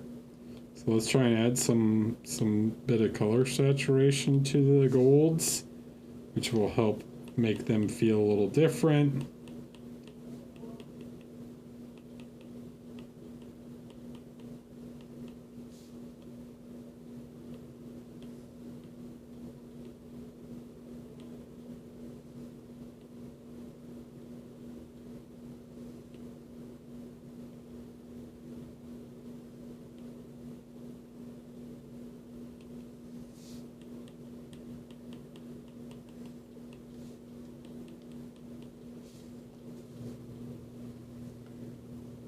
Right, it's like too straw right now.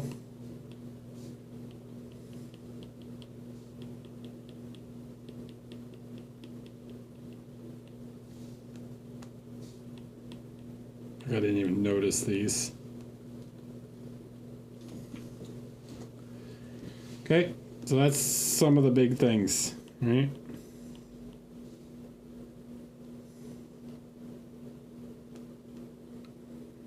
You can improve on that stuff, create just more separation between things, and it'll go a long way. Do this for me. You guys never outline the top of the eye. Your upper eyelid casts a bit of a shadow on your eye and creates an outline there.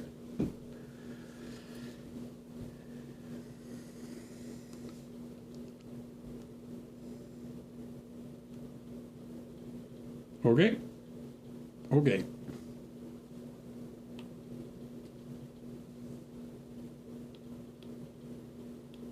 Fallen shots. Pretty happy with how this piece turned out, but looking to see if I can push it even further. Thanks.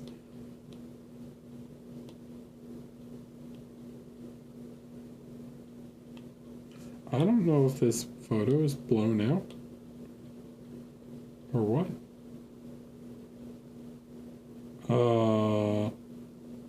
But this looks very bright. Again, afraid of some blacks. I think the face is pretty good.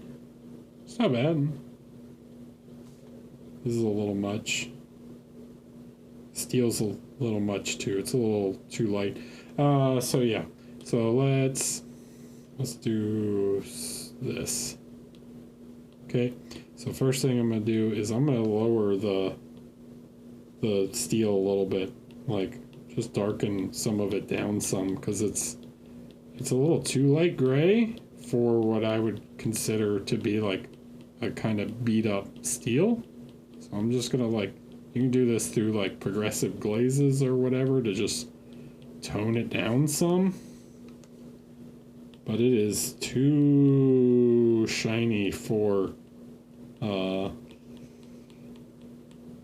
like this sort of beat up look. Okay, so just take and darken this down some. And again, you guys seem to be afraid of using black and outlining. Where my shadow at?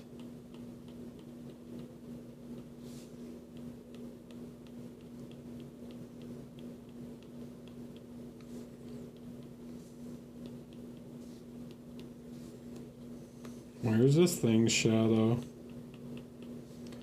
There's a shadow here. Where's the shadow of these things?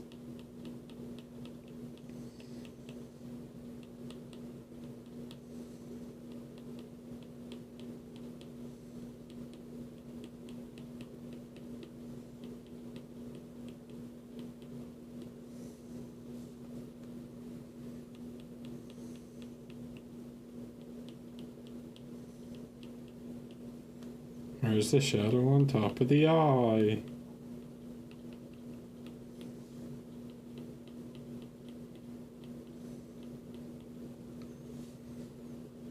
If you drew a shadow of the mouth, by the way, it should come out a little bit more.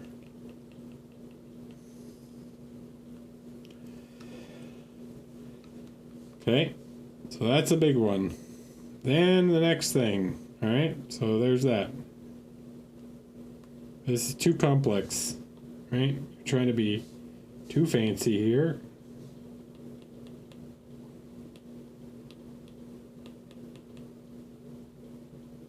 Simplify this just a touch.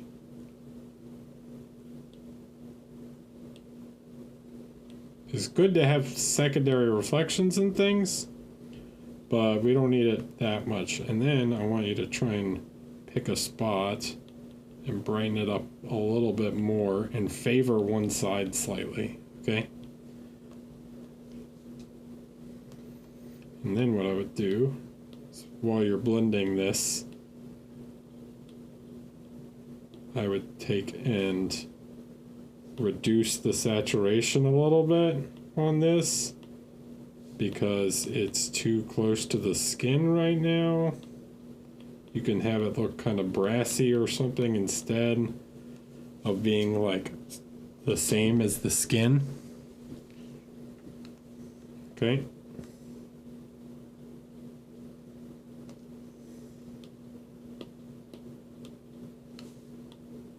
You can't hide from me.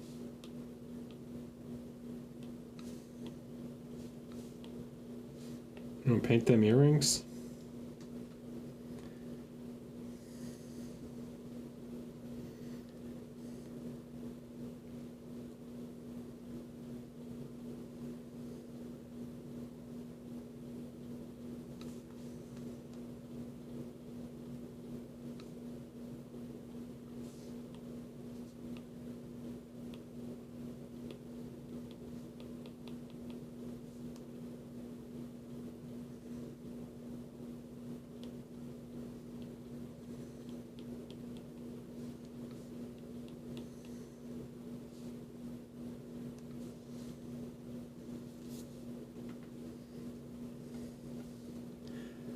Okay, so I think those things will help you.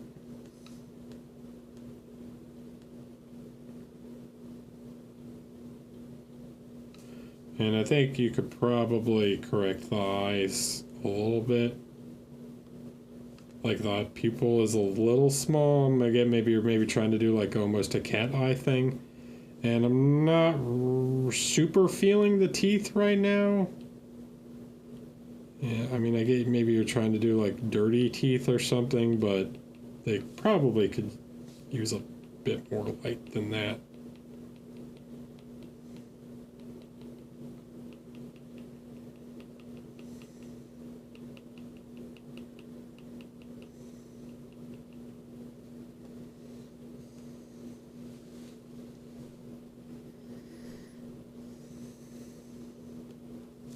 I would actually consider taking some of this color bringing it up slightly more to reshape his face just a little bit. Like bring that shadow up just a little higher.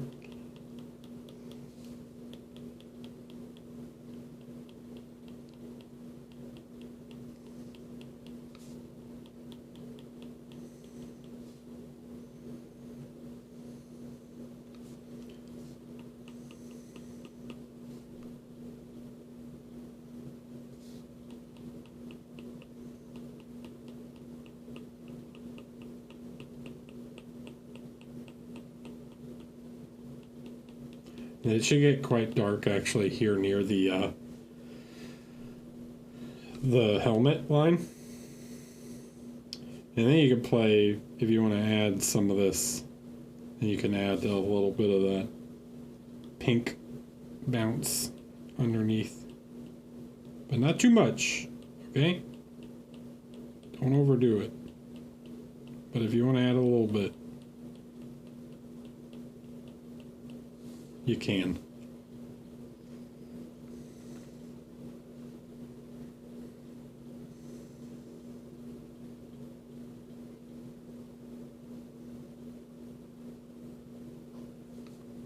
Just notice this is his lip. So his lip should actually, like this is supposed to be like his lip tucked. He's doing the cornholio lips. Try and darken that a little bit more. And then soften this out just a touch. Because that's supposed to be rounded there. I would actually take this and create a little shadow here on the nose, because you put a shadow from the helmet. So I'm just trying to match the helmet shadow, and then I would darken just the bottom of the nose a tiny bit. Give a little more volume to it. So yeah, we reshaped the face a tiny bit there.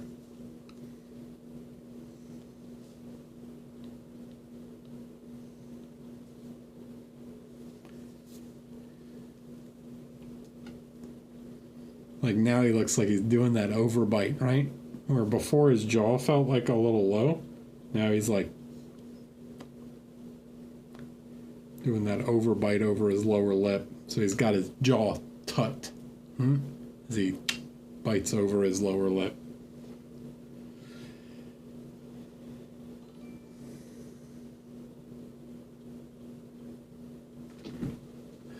Minmark. All right. Thanks for the follow. Okay. Eric Gregory. Eric was looking for general feedback on this bust. There's a few things I knew I was struggling with, and now that I've let it sit for a month, there's a few more things that stick out as well. I would love to get your eyes on it and hear, see where it could be improved. Holy bejesus, dude, out of focus.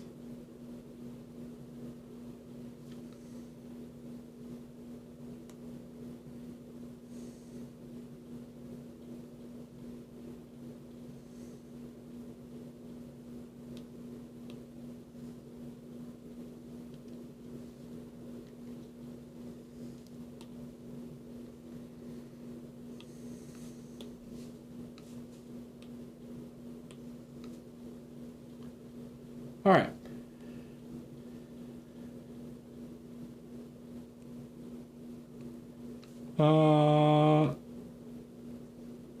Pretty good.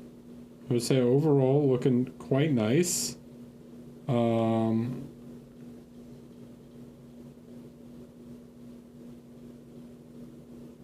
Maybe some things are a little too sharp. And I think you're pushing some of the midtones slightly too dark, which is making her face look sucked in. So let's let's do this thing again. Yeah, so you've got some really nice shadow values here, like on the jawline, or on this side of the cheek. You got some nice shadows going across the neck, look really good. Cast shadow of the nose. I think where we're having some problems is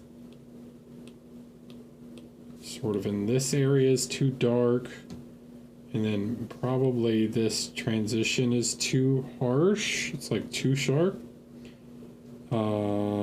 Maybe this is slightly off too and being a little too sharp. So let's see if we can correct some of these things real quick. So let's take some a bit more light here.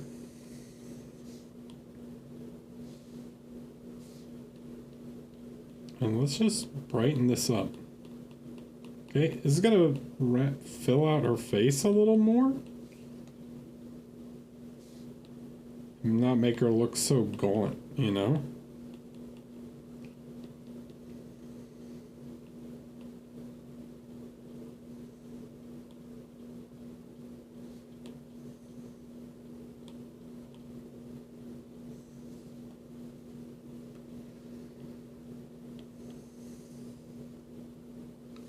And we can even push some of the highlight like a little more.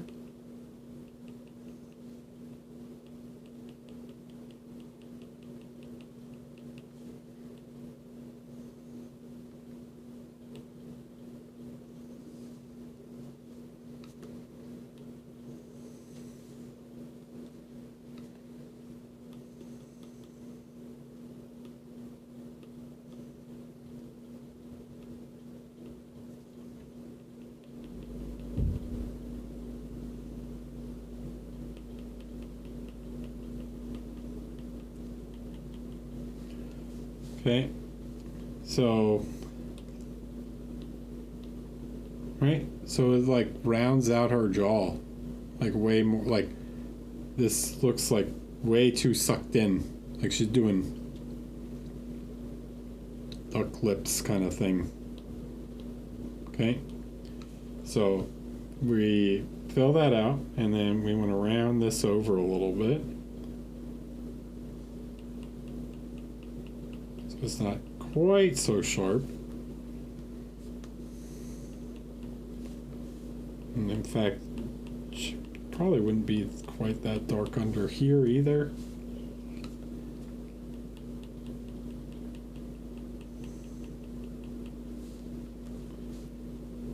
That feels a little better.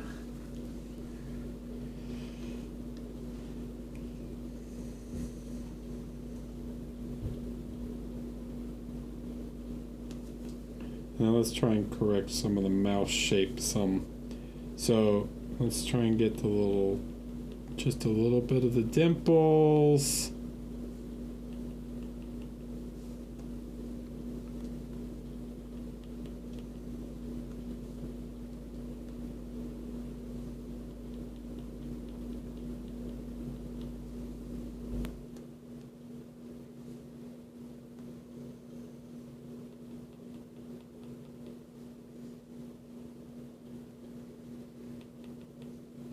And then here, I think you can connect this. And then you want to bring this shadow down under the jaw more, okay? So this should, a lot of people have a tendency to round or square off the jaw, like they put too much light too low on the jaw.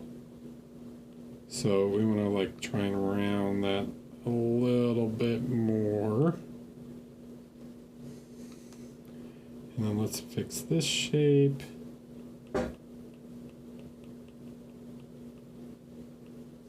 Let's give her a nice highlight on the nose. A little highlight right there. I think that's pretty good on the face. See? You guys see how it like really fills out the face?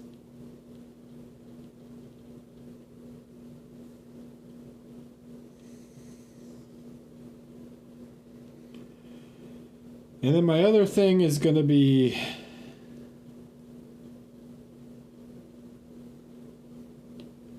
that I think I like the level of darkness on the hair. And I think that the jacket kind of works. It's like sort of satiny, which is nice. I think maybe the hair is like slightly too bright. Just like ever so slight, like just a tiny bit.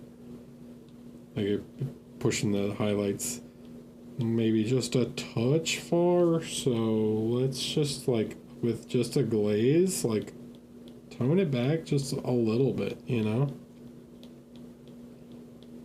Doesn't have to be quite that shiny, right?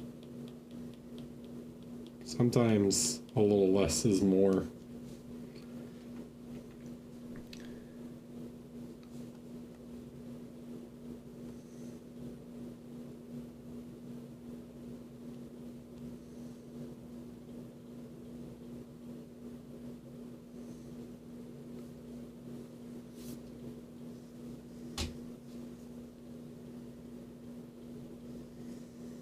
Like, look how subtle of a difference this is, but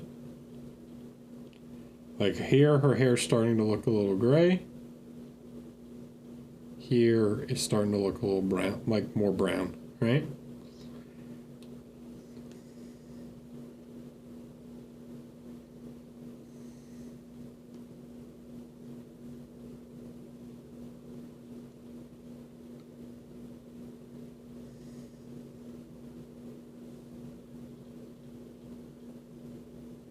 Okay. I think this cheekbone might be a tiny bit wide also. Maybe I would pull that in just ever so slightly.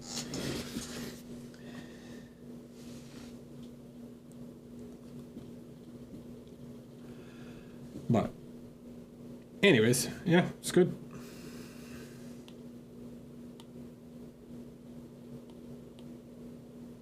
Yeah, here it definitely looks kind of wide.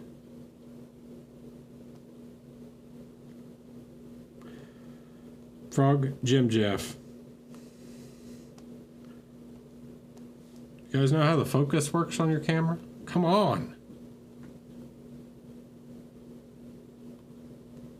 Actually, this is from taking too narrow of a depth of field is what's going on here.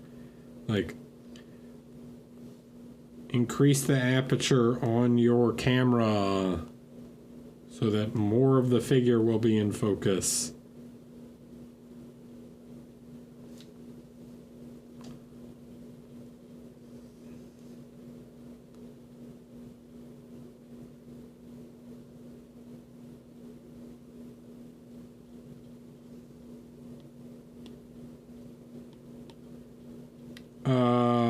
I know you said something about blending and stuff. Honestly, like, I think this looks pretty good. Like, values and colors and stuff all seem to work quite nice. It's going to be very difficult for me to paint over this because of how blurry it is. But I would say light placement all seems quite good.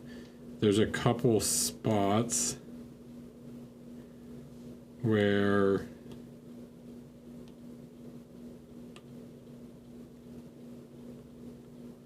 I think you're maybe overdoing it slightly. So real quick, just like this doesn't need to be quite that dark. This is probably slightly too dark. This is probably slightly too dark. That looks good. Eyes look good. This looks good. Probably need a little more light on the neck. Like here, here. But overall, it seems pretty strong.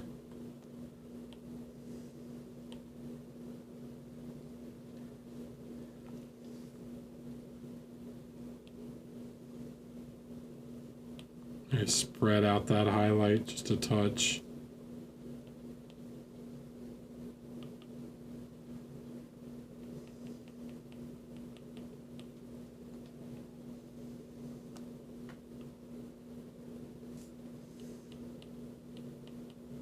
And yeah, a little more on the hair.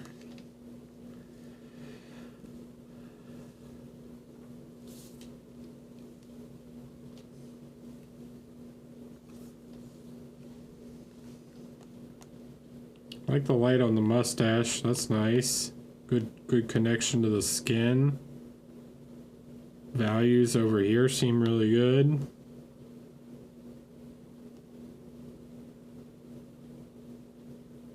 And yeah, I like the different color usage and stuff. It seems really, really nice. I would add a little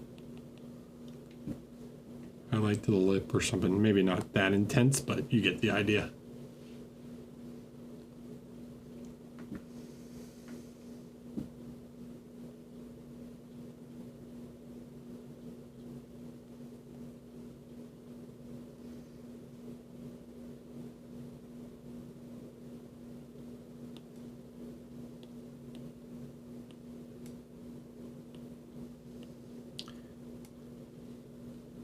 Moe's Magic. Hope you're doing well, Eric. I am almost finished. General feedback would be grand, please. Okay. Alright. Let me tell you something about anatomy.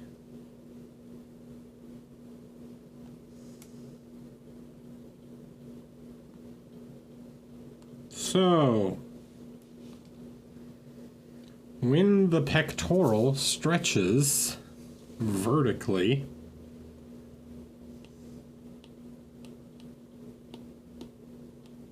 okay, when the pec stretches up like this, right, what happens is this plane here gets flatter, okay? So because this arm is in the downward position, the pec is going to have more shadow underneath it. Because this one's stretched upwards, it will basically have no shadow underneath it. And then we've got all this rib cage and stuff. So you've got this sort of shadow here under the arm. We need to work on some dynamic shadows a little more. All right. So one, I'm going to basically get rid of this one because there wouldn't be one.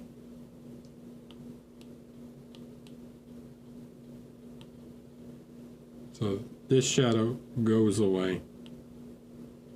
Okay.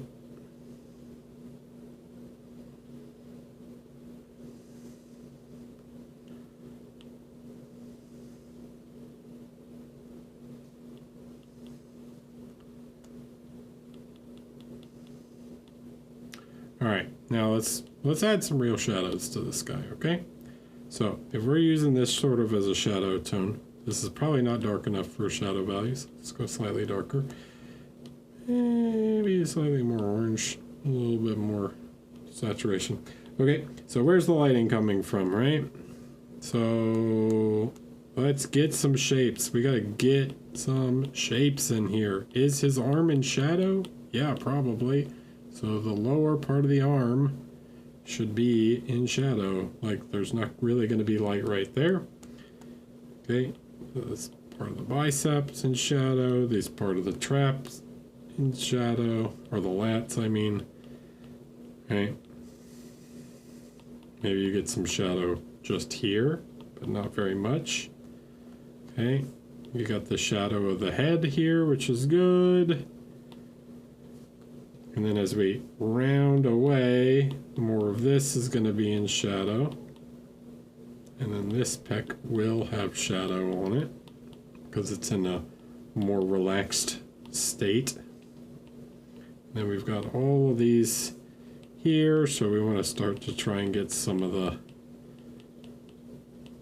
I mean, this dude's like serratus here is super defined, so he's got some my man's cut. All right. So let's try and add some more definition in these parts, okay?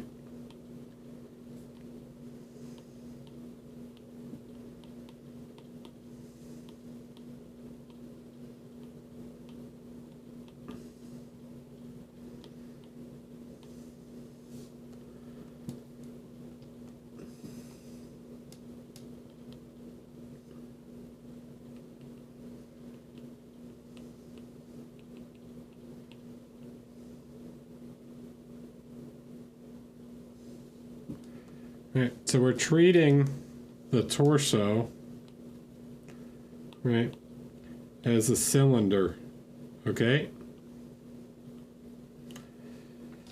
So this side of the cylinder is in shadow, and just a little bit of that one's side is in shadow, so the light is sort of here, all right?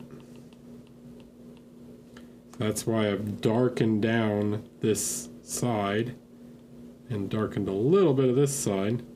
And then we start to think about, yeah, like, then you start defining individual muscles, you know? But you treat the whole shape as one thing first.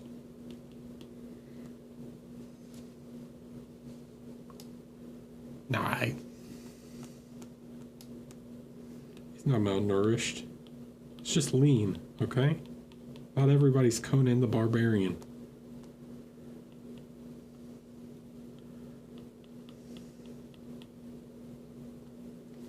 And we start to like play with the light even more and really start to like add some highlights in a few places to really like pop out some of this musculature.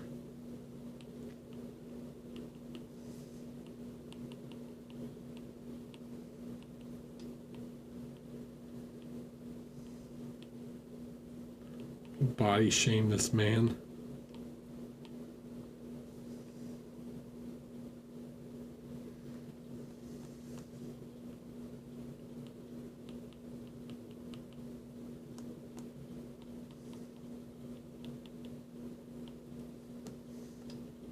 Okay, so we create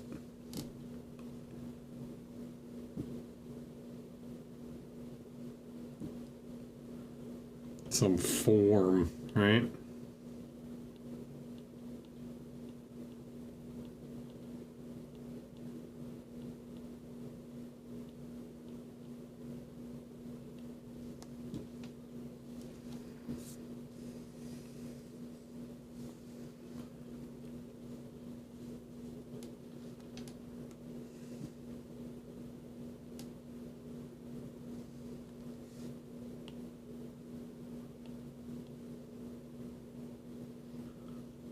Leon.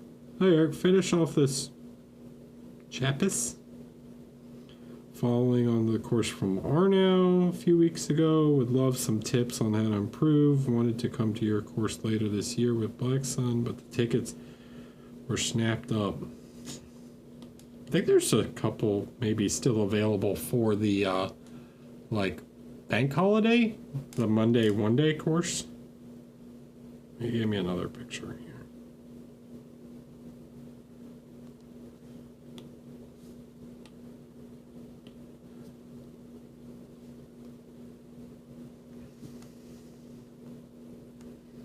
So overall, I think it's pretty good.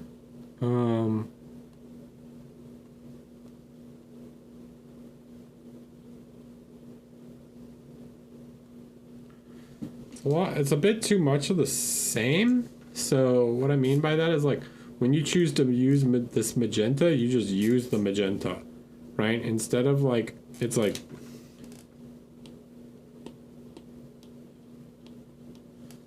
oh, I'm going to do the hair with some magenta. And then I'm going to use magenta to do the ears.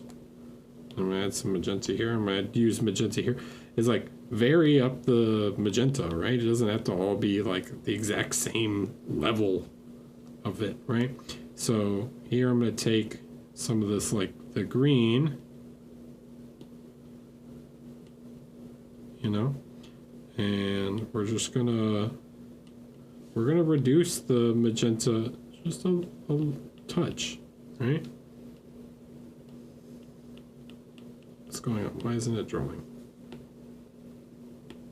What the what? Oh. That was weird.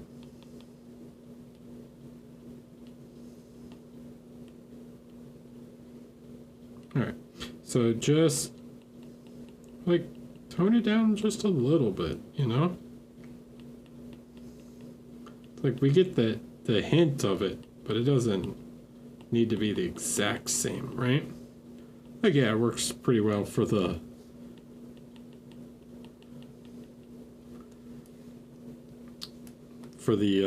lipstick or whatever. Like, oh, I'm gonna match my lipstick to my hair. But, you know, in the ears and stuff, like, yeah, you could reduce that just a tiny bit, right? So it's a little more natural.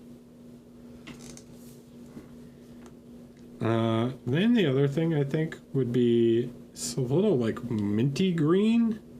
Like, this is very green. I imagined like goblins being slightly more like yellowish, but maybe that's just me. So I would play around with some of the yellow, like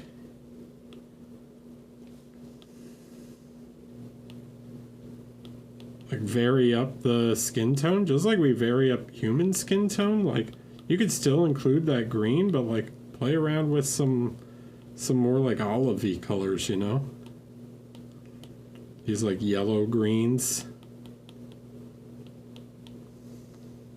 You can do these through like glazes or whatever. Seven. Hello. Right? So something like that. And then what I would think is maybe take and make this darker because it's not important, so we can create more value contrast this way by doing this part of her shirt just a darker blue, because who cares about it?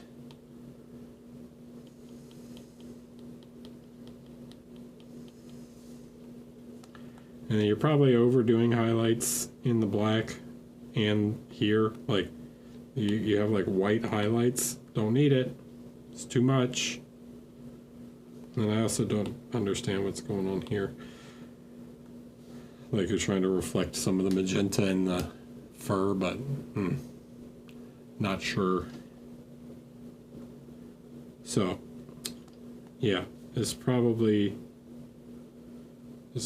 too much. You could even add like a little blue to her hair just to like tie it into the shirt a little bit.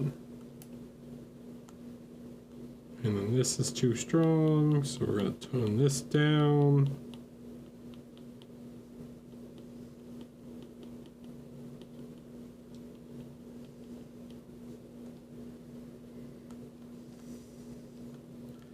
And this is very chunky. Watch the Val video that I just did, where I painted a fur cloak. But you need more tufts, right? So they're not like, right now they look like rocks.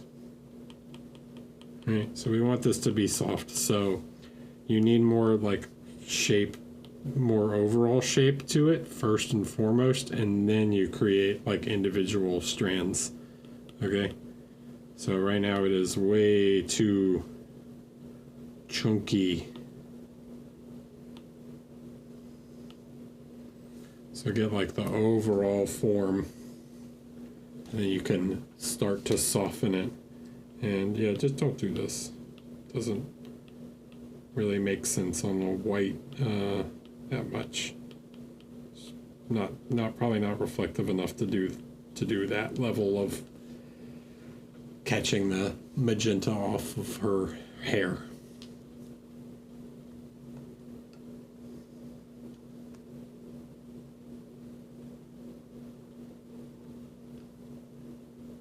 Okay.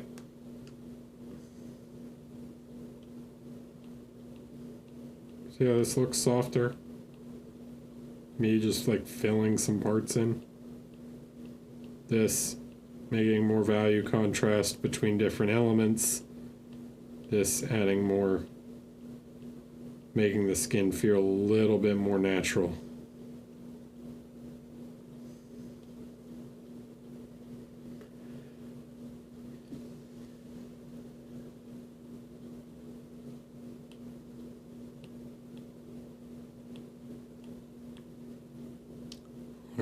All right, I'm gonna take another break. 1, 2, 3, 4, 5, 6, 7, 8, 9, 10. I mean, I'll try, but what, are we just copying a reel? What's going on? All right, let's see where we're at. Who's Rushmaster? Okay.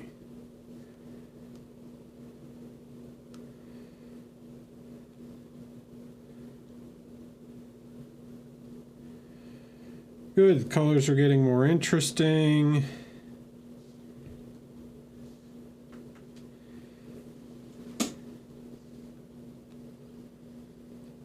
I like the separation of values. Here's how we're going to make this even more interesting. All right, let's work on focus. So we need to add some lights, all right?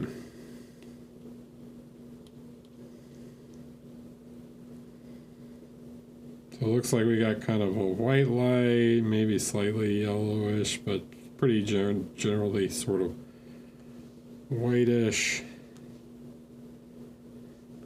So let's take some light and let's add some light. Okay, let's lighten up the face a little bit. We need some stronger light on the face to draw attention to the face a little bit more. It's a little dark,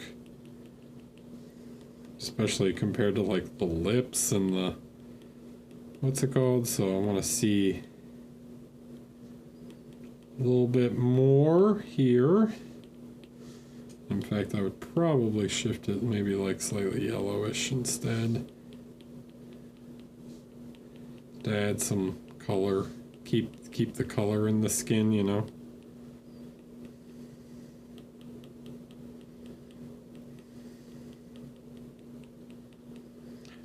Then this is like too pale pink, okay? So let's try and, like, it gets very purpley gray right here. So let's try and maybe instead of like a pinkish tone, let's try and make it like a little more orangey. That'll still feel kind of pink next to the green, but give some color to it, and then also give some shadow. And we can go slightly more reddish. We need some shadow on that nose as it cuts down. I'd also recommend some reddish tones in the ears.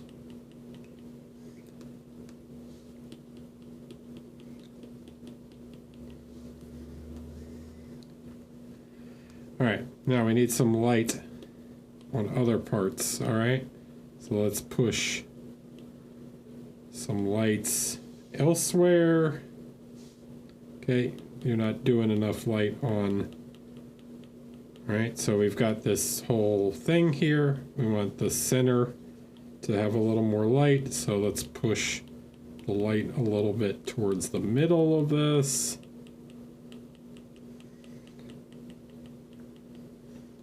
Okay, see how this starts to add to the shape and give focus towards the face. This is sort of spherical, right? This is cylindrical. And we need some more light on the metallics. We need some nice spotlights, you know. These are pretty good. This is not enough, right? So let's try and push the light a little on the shoulder here. Again, need some little spots, you know. Same with this guy, a little bit on the edge. This guy needs just a little bit more light, make it a little shinier. boots are pretty good. Could use just a little bit more. And with this thing, I don't know if it's supposed to be copper or what, but you know, some little highlights here, some nice highlights will add a little bit more definition, create a nice sort of shiny little coppery look to it. All right, so yeah, push some of them highlights, right? Even push some highlight like on these things, right?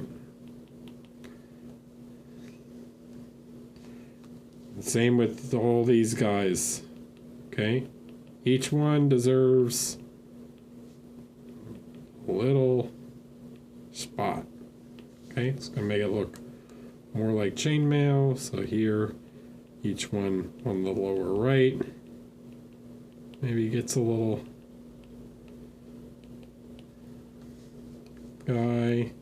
Same with these guys. You know, pick some out, try and give them, because they're just one shade of gray at the moment. They're just black and then one layer of gray at the moment, you know? So give them a little love, okay? You don't have to do literally all of them, but at least like half of them should catch some highlight on it.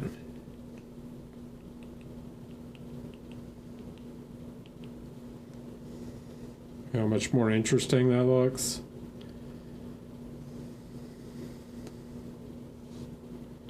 And here, try and give some highlight to this thing. We'll highlight on this guy, a couple areas. Give that shine. The little these knuckle dusters. Finger. You got a nice shine here, but I think you could go even more on this.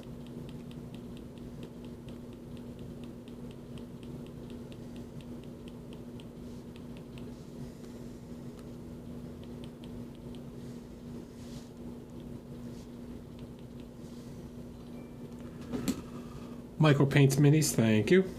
Okay, so yeah, just push some highlights, right? Just like up it.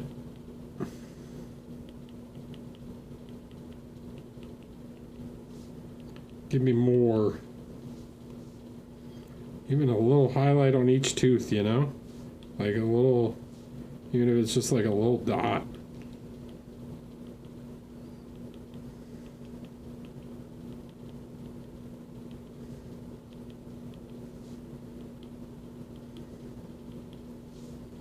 Towards the center.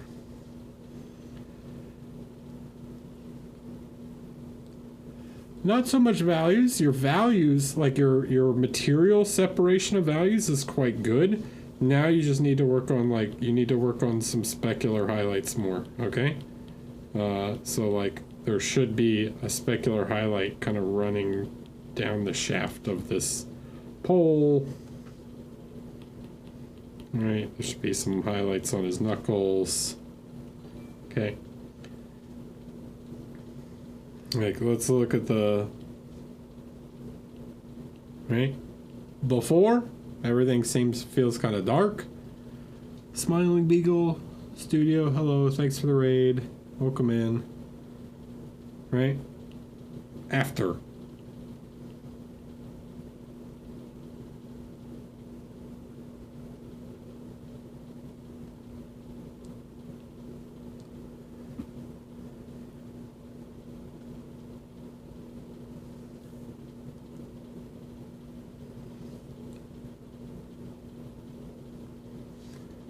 All right.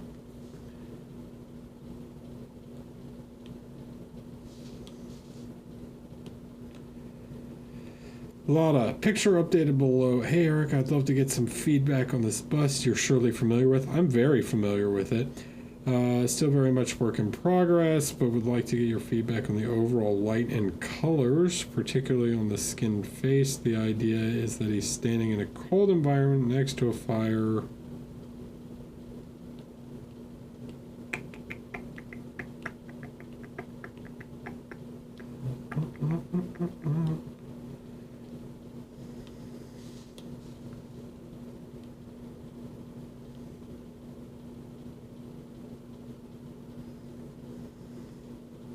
Okay, pretty good.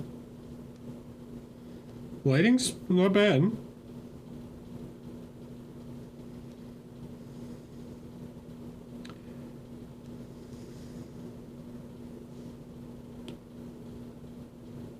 Okay, so when you do this sort of thing, all right?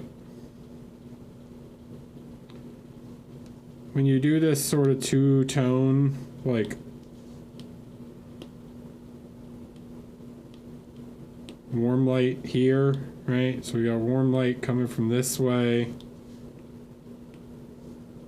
cold light coming from the other way. Okay, you don't have to change the shadow color really on both sides. Okay, so what I'm noticing is that like your shadow tones feel very cold on this side. Like, see how cold green this is? It's almost blue. And then over here, when we look at shadows, they're like yellow, right? They're both shadows, okay? So try and pick something in between. So if we're gonna go yellow and blue, and maybe the shadows on both sides should just be sort of green, all right?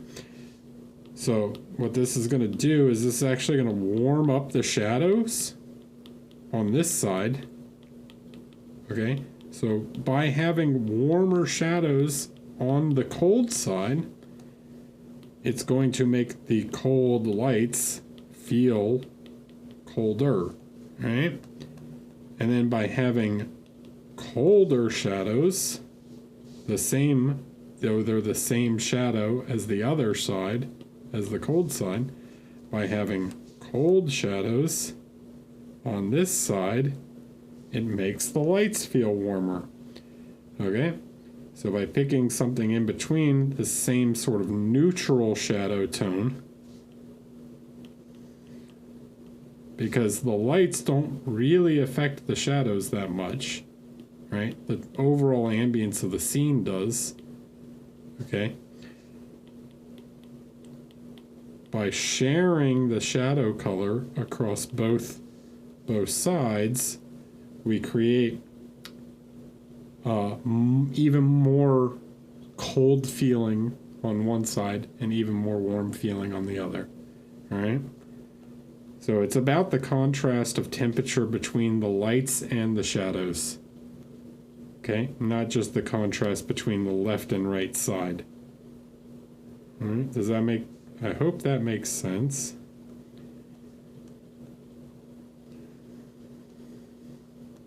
So that means that these should be, right? This is very brown. See how warm brown the shadows are? And now let's look at the cold side. Oh, look, they're blue, right? So by picking something maybe more neutral, we make the lights on this side feel colder in comparison, and then the lights on this side will feel warmer by comparison. Okay? So that's my big tip for you. The lighting and stuff looks pretty good. I mean, yeah, it's not bad. Don't have much to say there. I think you're probably making this too white. Try and use something with a little more color in it. It'll feel even colder if it has more color in it, right? So instead of like a white, it's like this minty, it only maybe goes up to this minty blue. All right. White loses color, right? You lose color information in white if you have too much white. Okay? Like here, you're not going up to white. You're going up to like this nice yellowish tone, which is quite good. Right? So you don't have to do that on this side either, right? You can go up to something like a verdigris or whatever that's got color information in it.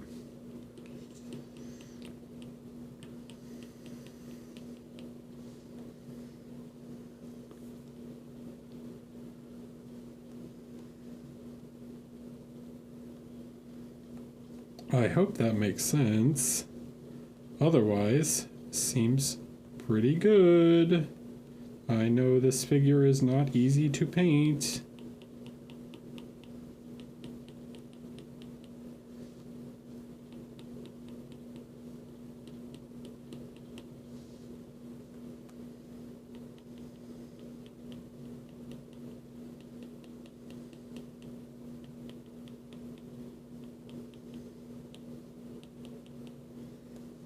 Anyways, you guys get the idea, right?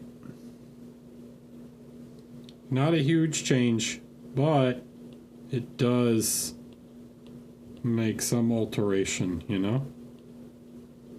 Overall, it'll feel a little more cohesive.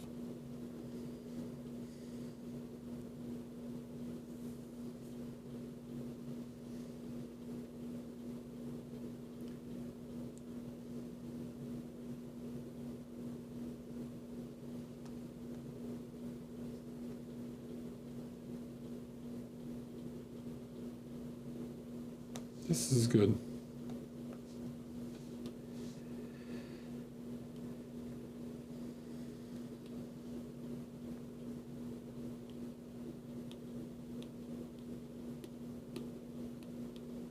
Zuvik.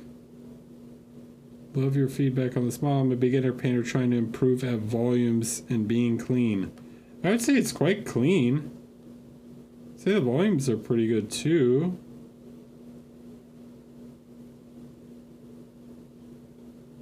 It's not bad.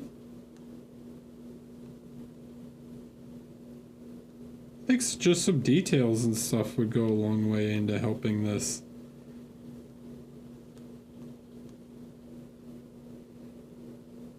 Right, you just need some outline, some lining and stuff, and I think this would be pretty strong.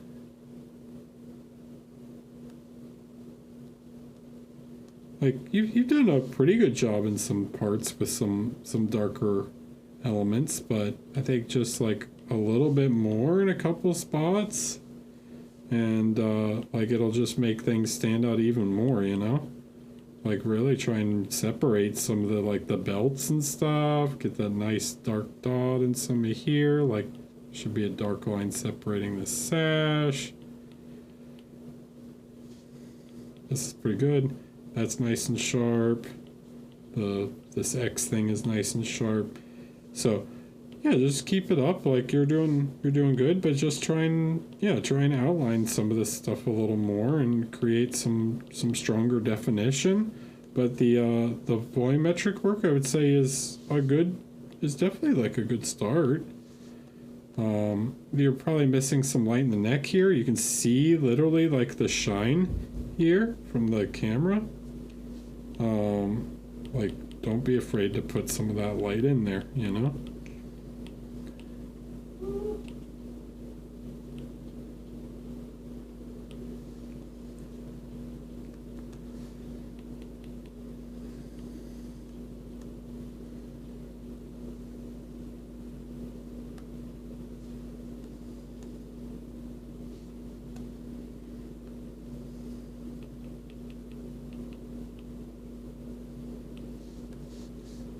But yeah, the big thing I'm just seeing is like, you know, like clean this up.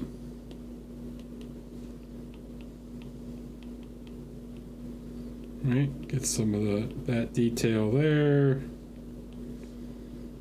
This stuff goes a long way, all right? This is probably too brown compared to the leather, like it's maybe a little too similar. This needs outlining.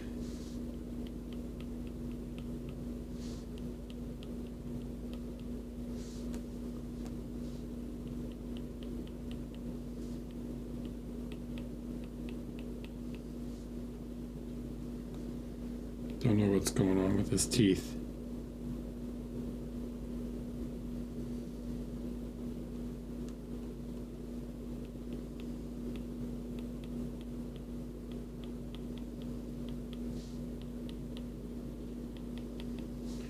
Yeah, pretty good.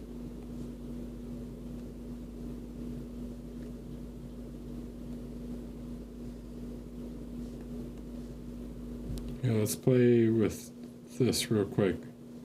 So instead of like, it's very red. Maybe like a nice yellowish brown like this. For the fur, you just do a glaze over the top, and then you could push the highlights back if you want. But like we can create some color on this fur, make it not feel so washed out.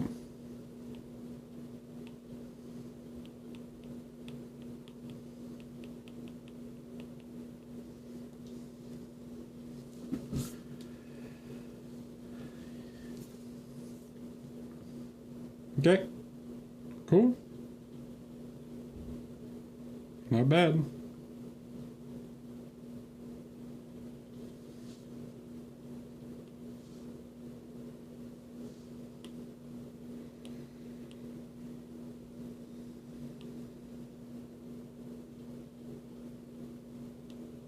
Did I skip one?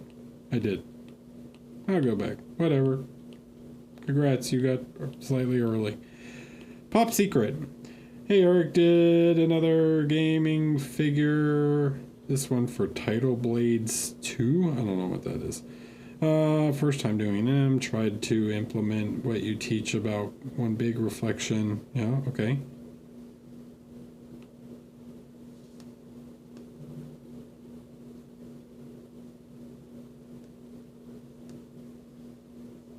What is with his chin?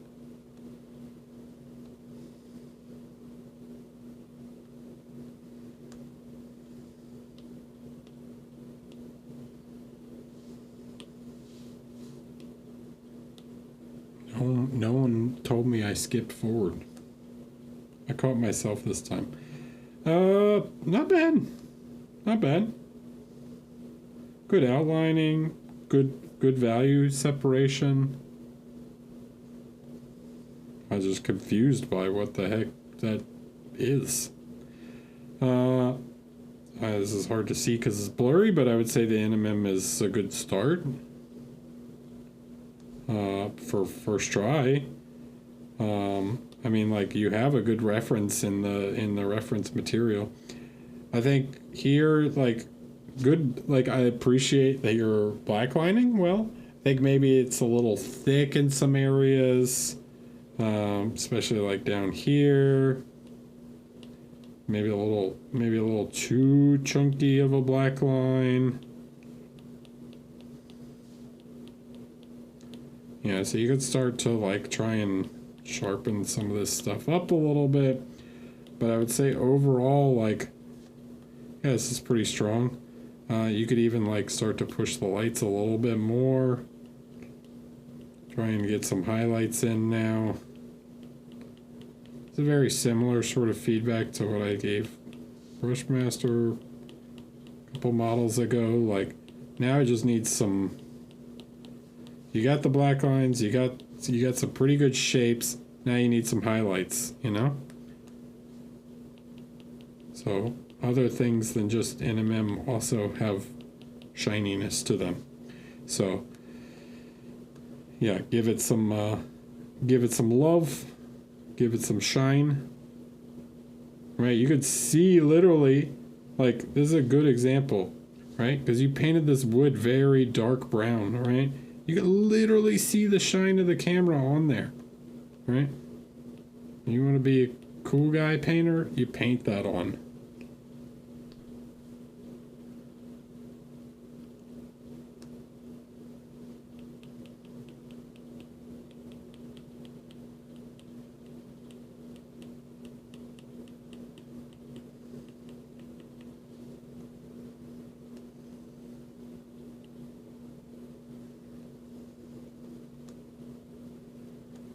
Okay, same with this. This is pretty dark, right?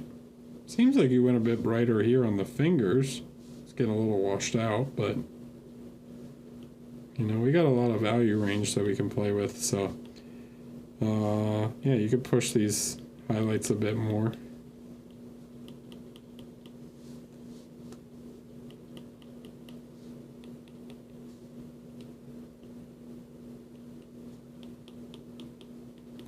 And things like hands and the face are very important, all right? So if you're gonna push highlights, like those are the areas to do it.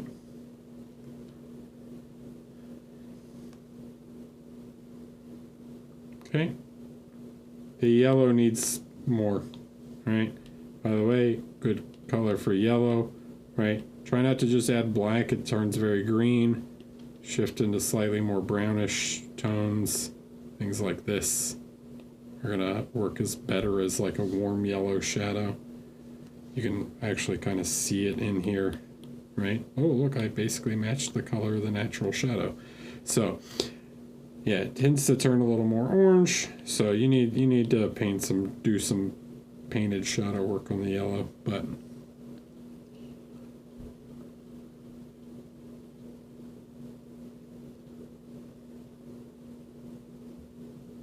okay.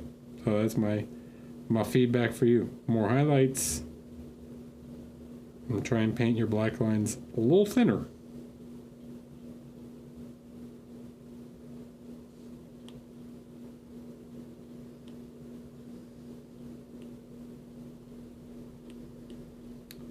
Rude. Hey Eric, I'd love to hear your thoughts on this model.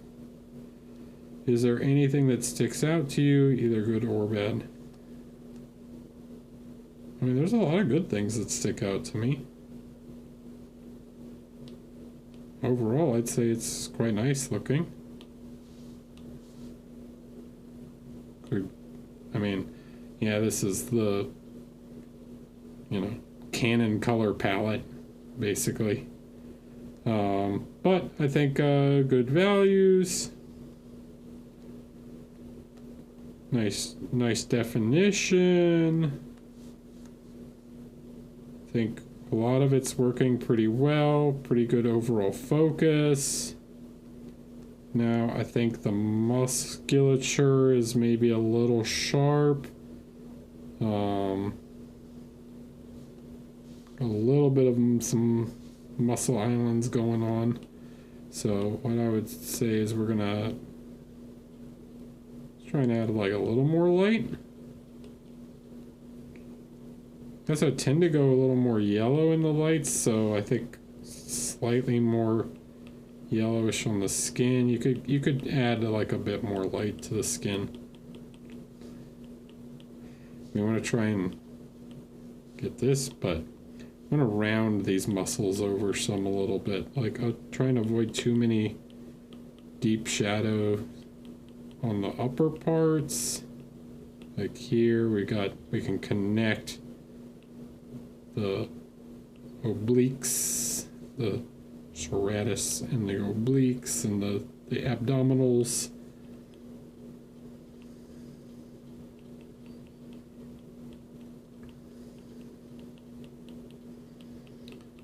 So just a bit more light to the torso basically here.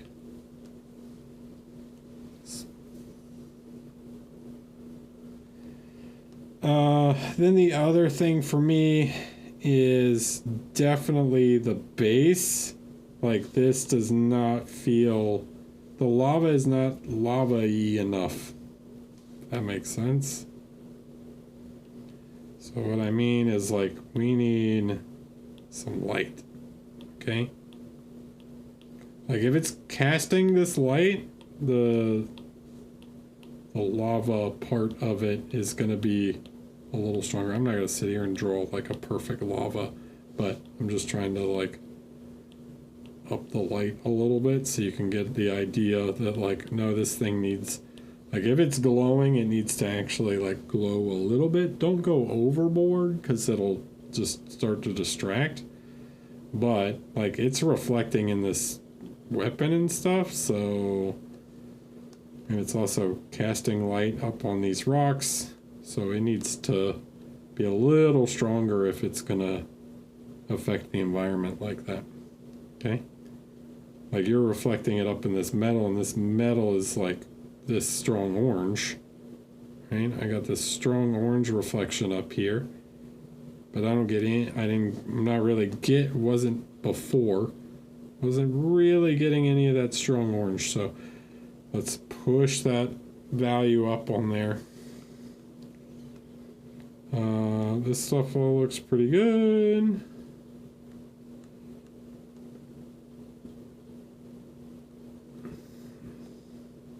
Yeah, I mean, it's pretty strong overall.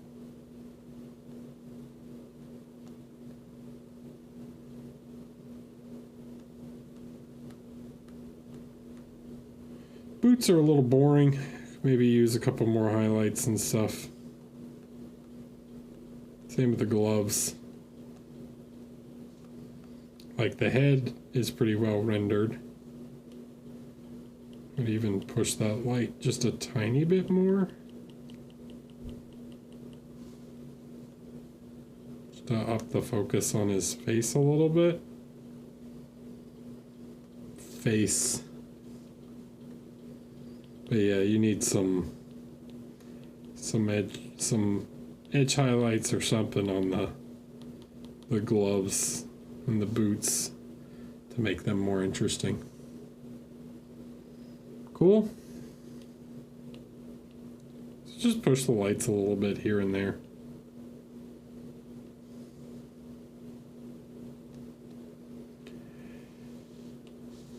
All right.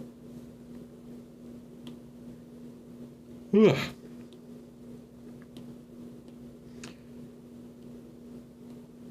Jackals.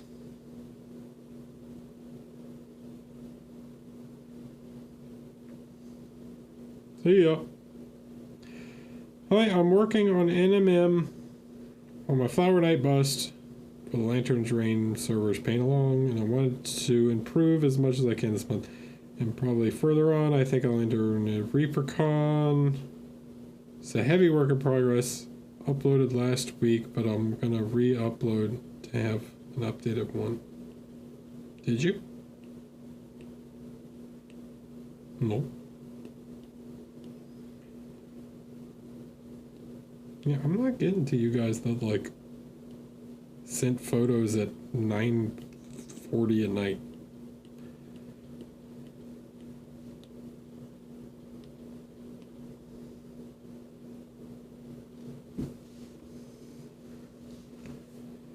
Okay.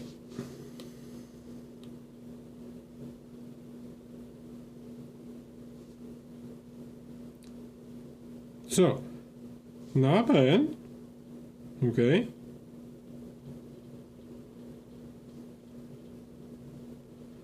So this is very, like, okay, this bust is difficult. I'll start by saying that.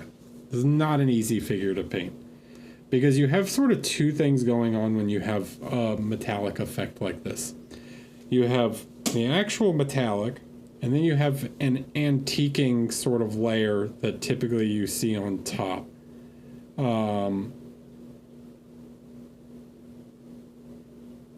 Oh, yeah, don't delete your original post.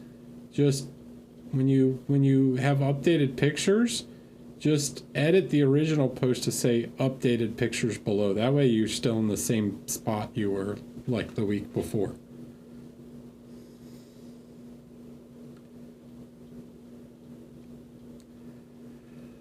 Okay.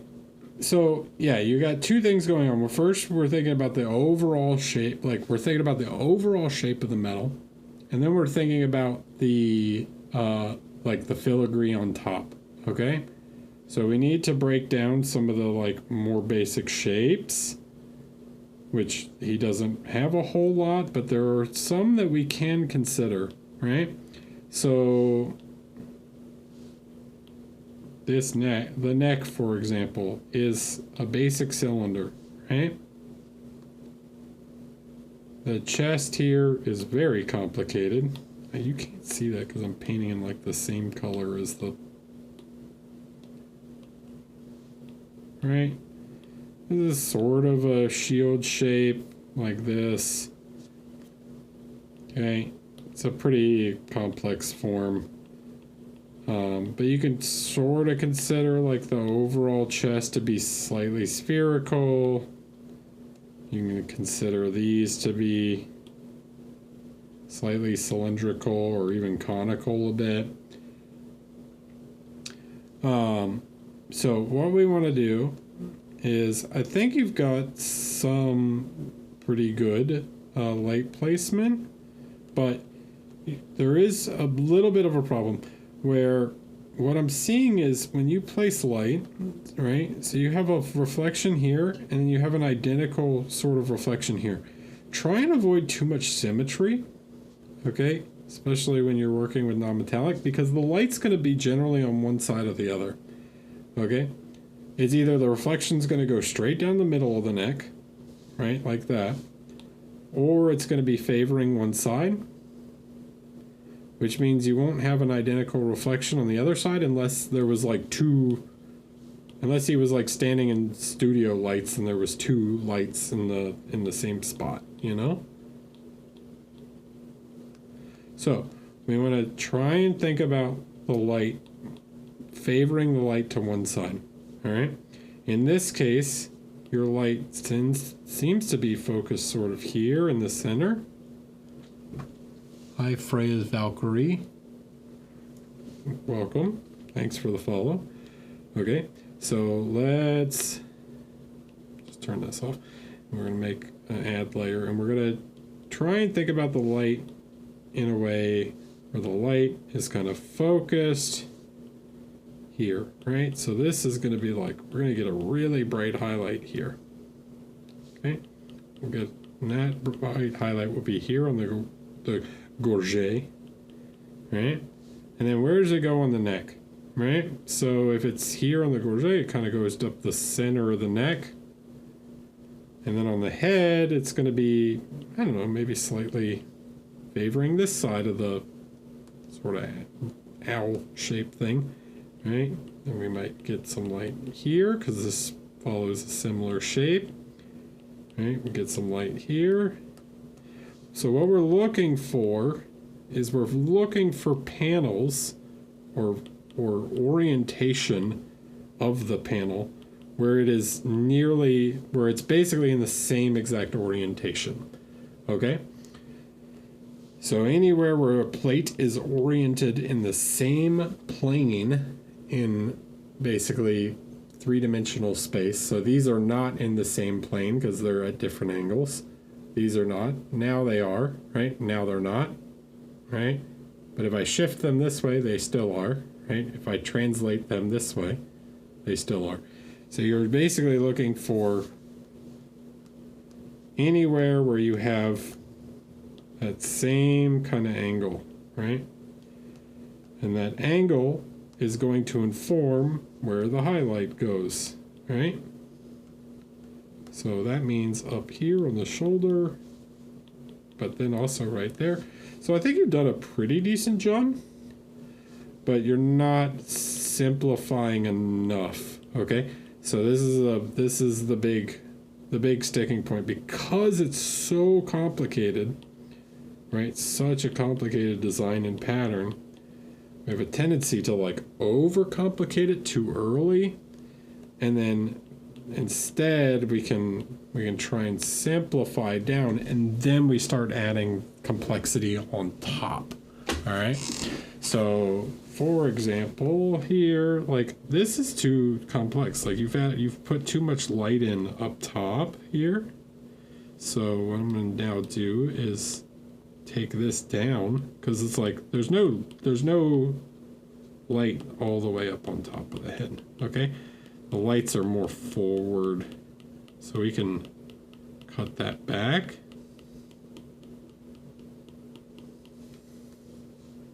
And that moves the reflection forward on the helmet, right? More centralized.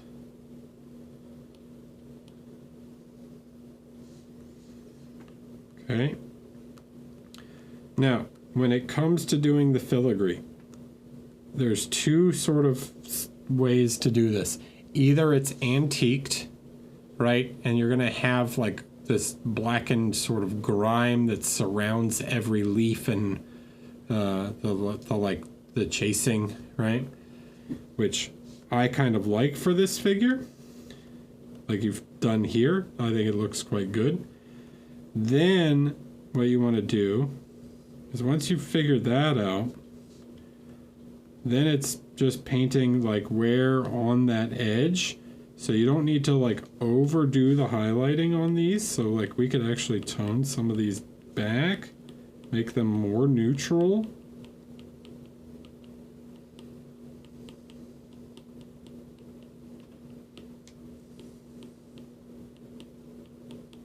And because these are curves,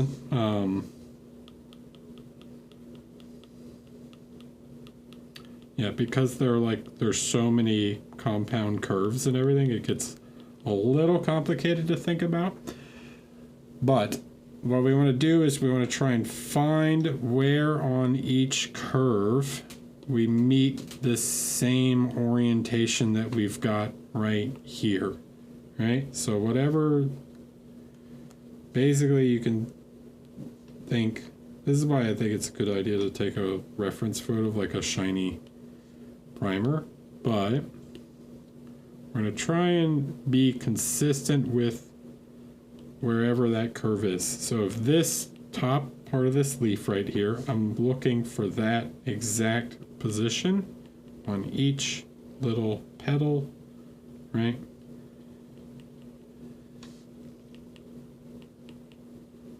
Sometimes it'll be longer, sometimes it'll be very small.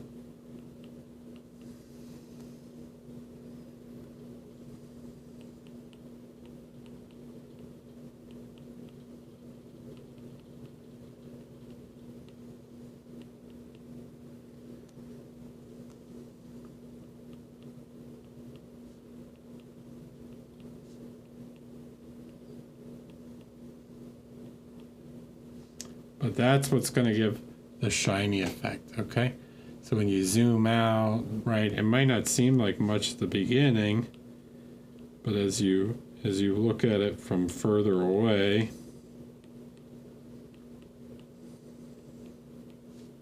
because the light here is, the final reflection is more important than like all the crazy detail you can do. If you can get the final highlight placement in the right spot, it'll go a really long way. Okay, so once we get those final, and then this side they actually switch, right? Because now it's facing you in a different angle.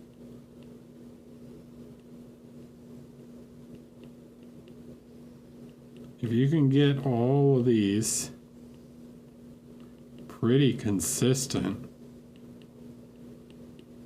it's really gonna like sell that effect, all right?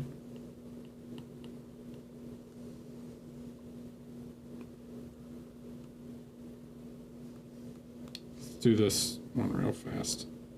Bop, bop, bop, bop. Right? So I'm hitting this like sort of 2 o'clock position on each little curve that I can find.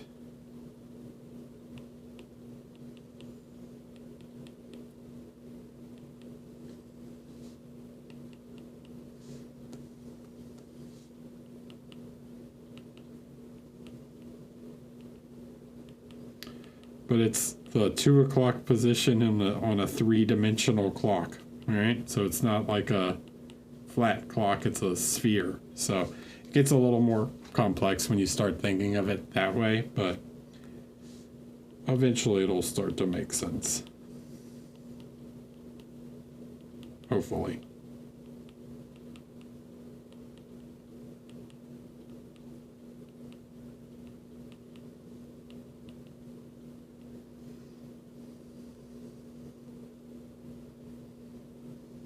Right? And that might mean like that each one of these, and then this, and then who knows what's going on here, and then like here.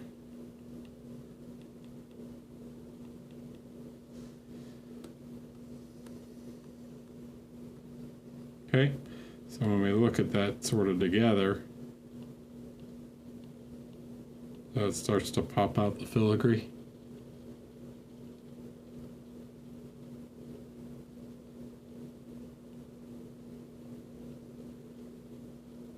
Does this make sense? Jacobo?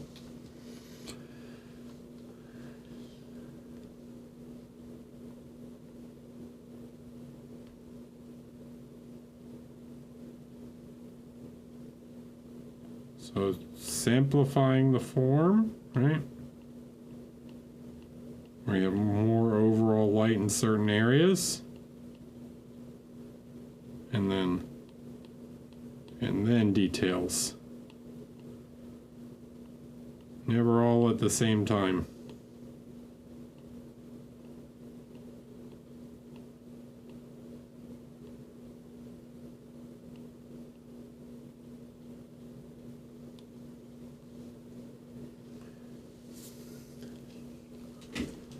Okay, cool.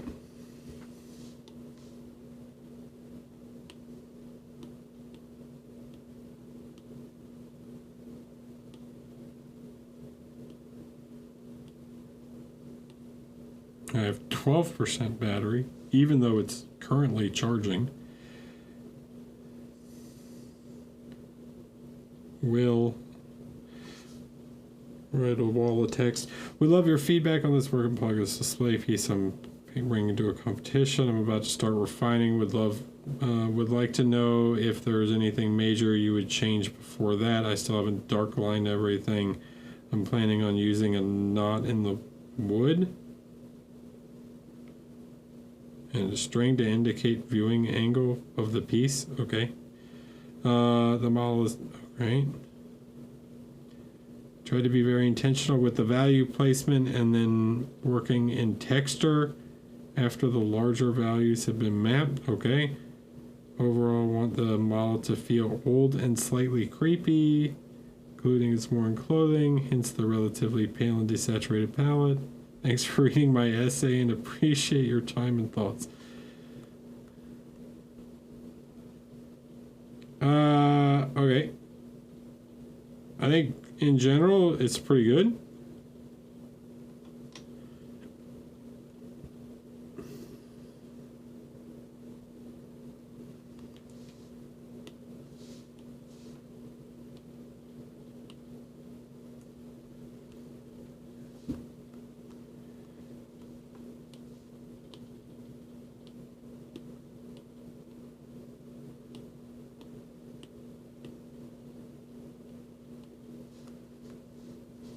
Lighter, look.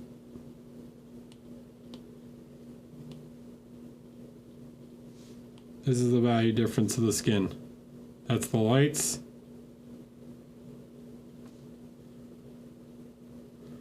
That's the shadows. See the jump? Okay, now here's the hat. That's the lights. Darker than the skin. Just barely. Yeah. Put them right next to it, right? That's the shadows. Slightly lighter than the shadows of the skin. So a couple of your values are a little off. Like the level, the contrast level on the hat. It's too similar. So you need to push some value contrast there.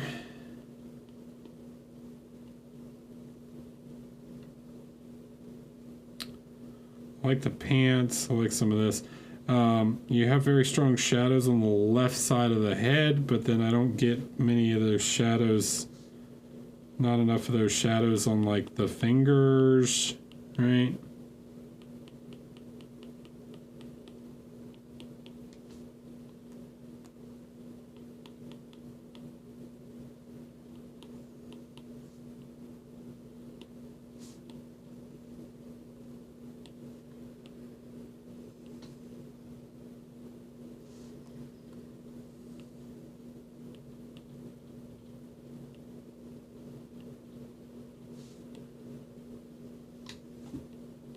Probably be a few more little wrinkles. If the side light is this strong, there'd probably be a few more little shadows like this, like in the eye and stuff. Probably a little slightly heavier on this cheek. So yeah, just check your light position here, because if this side of the face is in shadow, then you need more of this stuff to be in shadow. Like this ear should also basically be in shadow. Okay, and this needs to be darker and come around more. It should line up with that, right? If the shadow of his head is there, like his forehead, well, his forehead is underneath this, so the shadow should go to there.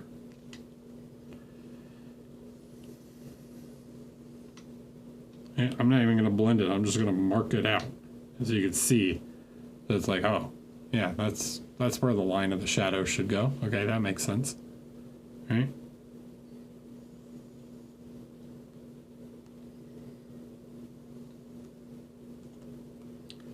So that's what we're aiming for.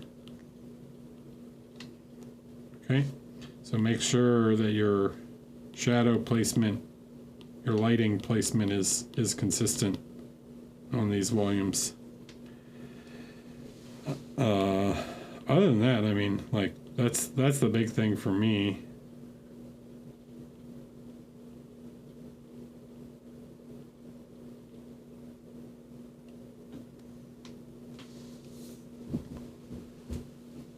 Color scheme wise, I think it's pretty good.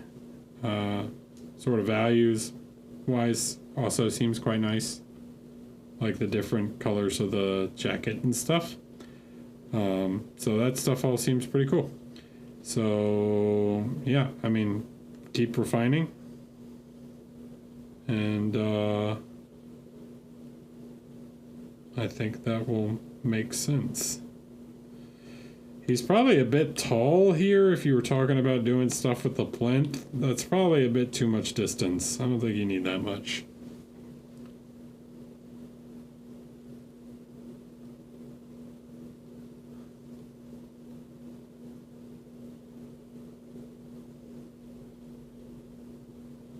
And just as a general thought, I tend to think a sloped plinth might work better, just because it works better with like often the rounded, like sloped backs that Lucas tends to sculpt.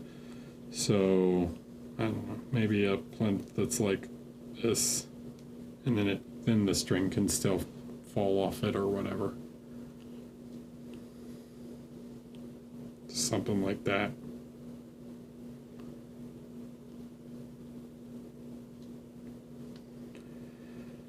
Okay, good. All right, that's it. That's all I can do today.